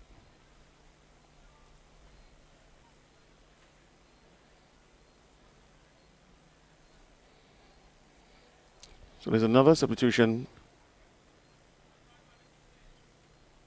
Pikesy was not able to return, so he has since been replaced by Shane Charles.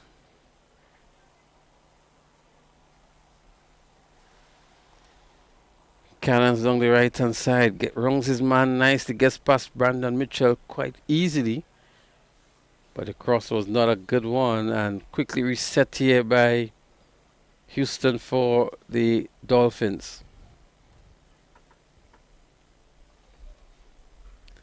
Ravi, we approaching maybe 2 minutes within regulation time, but there were quite a number of stoppages during the second half, so we may see at least maybe 3 a minutes. minimum, I would think maybe 4 to 5 minutes being added on for stoppages. Let's see what the referee and the fourth official comes up with.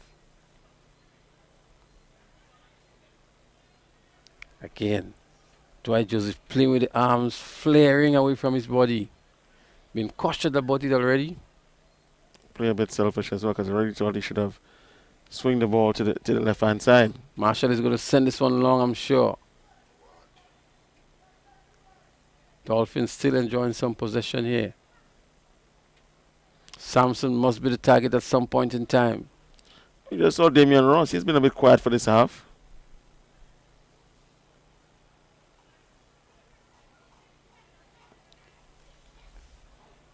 As Damian Ross, just call his name, is call to action here.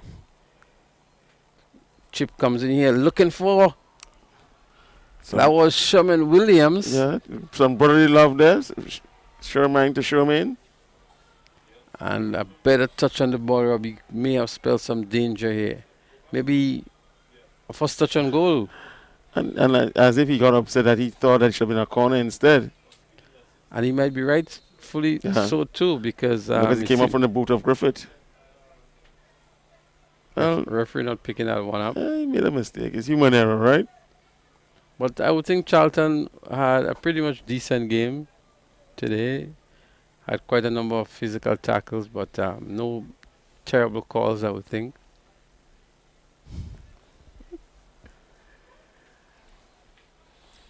So we're coming to the end of this very, very important encounter between the Royal Cannons and the St. John's Dolphins, a game in which both teams are looking for a semi-final berth in the tournament. The Cannons only need a draw. The Dolphins need an outright victory. 4 minutes has been added on for stoppages, so they still have an additional 4 minutes or so to find an equalizer. Yeah. And maybe a go-ahead goal. They need the go-ahead goal, yeah. Equalizer won't be enough. Let's see what they can produce. The game remains as is, or if the scores are level, we'll see the Dolphins swimming home early. This is the third edition of the Pure Grenada Cup, and if the Cannons were to qualify, it will be only the second time making it to the semi-finals. There is Jonathan Williams, number 3 of the Cannons. He's down. And that looks like cramps again. So again, the fitness levels of the players are put to the test here. I'm sure the magic spray would come out, Robbie, and he would just magically get up and walk off the field. If he can't continue, we might see the likes of a Christian James.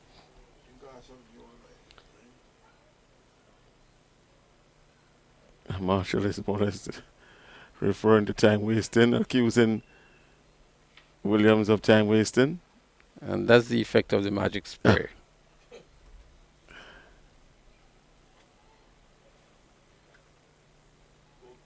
So maybe last few minutes of the game and maybe the last few opportunities for either teams to seal the victory.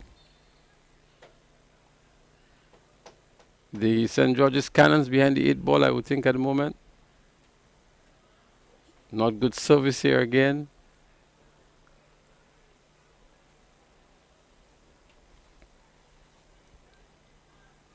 It's 2-1 in favor of the Royal Cannons. Here comes the long throw we've been asking for since last weekend in the first encounter. It's coming out of desperation. And Marshall has the ability to dump that ball straight into the 6-yard box. Let's see what happens here now. There he goes with it. The heads go up. The goalkeeper punches it out. It comes back to Ross. And he loses the ball. And here comes Charles. Charles all by himself looking for support left, right, and backwards. Swings it around nicely here. And plays a good ball to his compatriot. But a good save here by Houston to avoid the danger here, but a good counter-attack, fast, swift counter-attack by the Cannons. It's the best I've seen for this half by the Cannons. A good move that was made here by Charles, and finding his on-Russian striker, but an equally good save here by Houston. Yep. Might have hurt himself in the process. So we're actually into the time added on for stoppages. Just maybe about 1 minute left in this encounter. And the Cannons would think that they have 1 foot into the semi-finals now. Maybe a little more than 1 foot. Both feet. Maybe both feet, maybe a shoulder in as well. And just maybe the tail end to enter into the semi-finals. They're playing for time as well. They're leading 2-1. And we see the likes of Riquel, Charles, and others in that setup. The first goal came from set play from the corner. Yes. As it's been played short here, and they're going to play maybe possession football. But giving up possession with some strong tackle as well. Late tackle coming in here. That's a red card for Williams. That's the second yellow card of the match. And second within the last 5 minutes. So the red card now been issued to him. I think it's the first red card of the tournament. Yes. The only red card issued, and Sherman Williams gets a second yellow, which is an automatic red, and will have no further part in this encounter. Well, I'm not too sure how much it would mean, because that too would be the last game, as it looks like, for the Dolphins. Yeah. And so he got a yellow card just a few minutes ago for where the ball went off Raheem Griffith for the corner, and it was given a goal kick. So he got a yellow card for showing dissent to the referees. That was only a few minutes ago. And now for that rash challenge on Theodore. So this may very well be the last bit of action in the game, Robbie, because we've gone past the 4 minutes that has been added on for stoppages. And the unfortunate thing for the Dolphins that the ball is in possession of the Cannons. And there goes the referee's whistle to indicate, we thought it was for a moment the end of play, but it's actually calling back the defenders for the Dolphins who may have encroached on the 10-yard distance. And so the Cannons are going to take the time at it again and have another go at it. But I can see that sooner rather than later we would hear the final whistle from the referee to bring this game to an end and to give the Cannons the opportunity to play semi-final football in the Pure Grenada Cup 2020. You thought that Coach Nixon held back a bit? He only made one substitution for the game, and that was Roland Lord coming in for Brian Andrew. It's difficult to understand the call that was just made by the referee when the player was trying to shield the ball. And so the referee judging that maybe obstruction, in the sense that he was maybe too far away from the ball. But very rarely do we see these calls being made. Charlton Forsyth, the referee here today. Another rash challenge here by Dwight Joseph.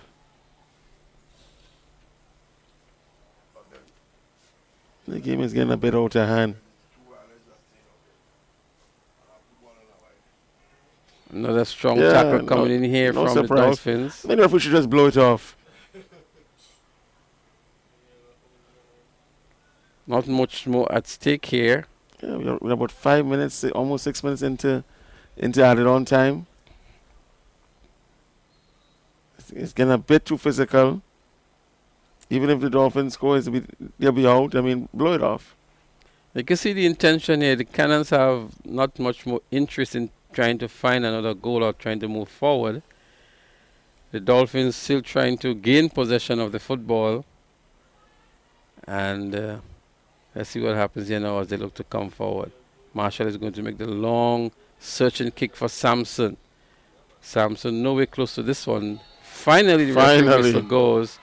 And the Cannons would play second round semi-final game as emerging as the second place team in Group B. Yes. And so they would play against the winner in tomorrow's encounter, or the team that wins the Group A category between the Western Stars and the Crown City Strikers. Tough game tomorrow. Very, very, very tough game. Challenging game. One a lot of promise. Should be entertaining. Crown City Strikers versus Western Stars, Smitty. Well, it's too difficult to call at this stage. But looking back at the game tonight, Robbie, we thought that the first half was a bit ragged. The players really came into their own much better in the second half. We saw better ball control, better ball play.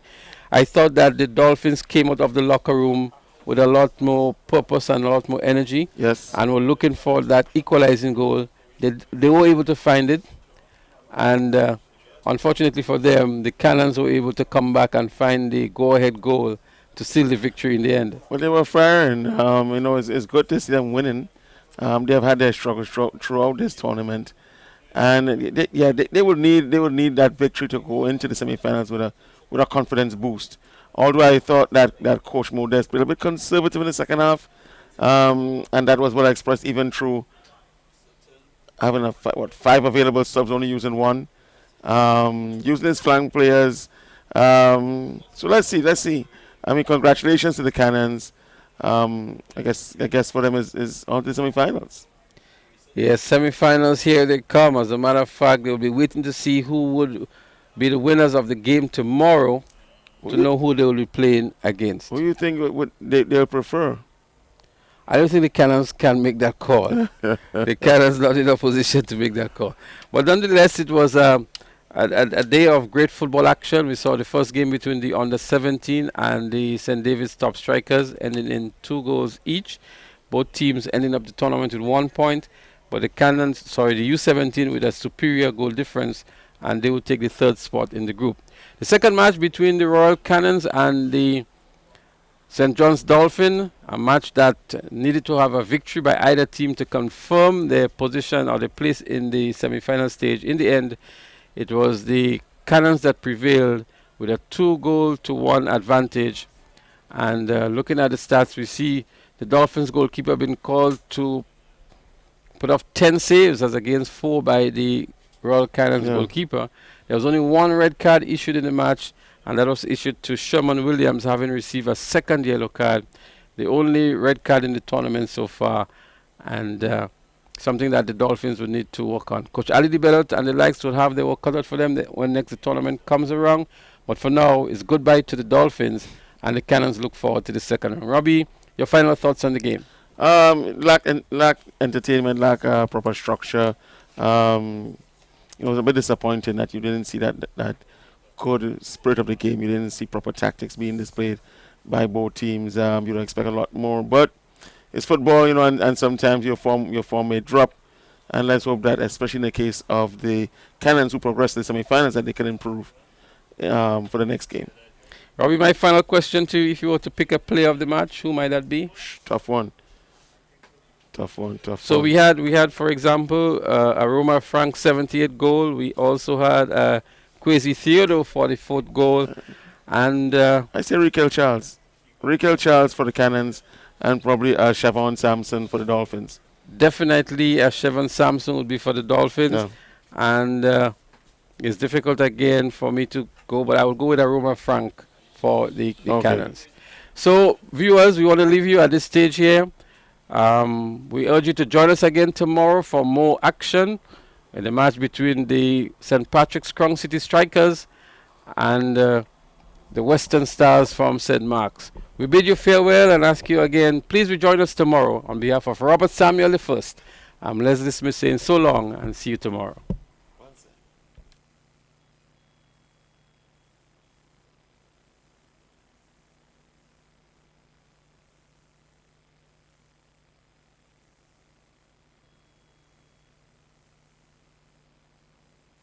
Are you looking for some early cash for Christmas? Yes! Then join the fun online. Play waggy-t Virtual Bingo. Because on Sunday, October 4th, from 6 p.m., you can win not 10, not 15, but a whopping $20,000 US cash. And the best part is, tickets are only $20 US. Available at gotofet.com or special box offices island-wide. And if you don't have any idea how to play, then visit our main office at Bruce Street Mall, where one of our agents will go through the process step by step. Remember, Sunday, 4th October, waggy-t Virtual Bingo is now $20,000 US. You don't want to miss this. Goldfish Slots and Pool Center, located on the Carnage, is now open daily from 10 a.m. Over 40 of your favorite slot games in a spacious and comfortable atmosphere. We're also open on Sundays from 12 noon, so check us out. Goldfish Slots and Pool Center, where winning is easy. Remember, patrons must adhere to all safety protocols.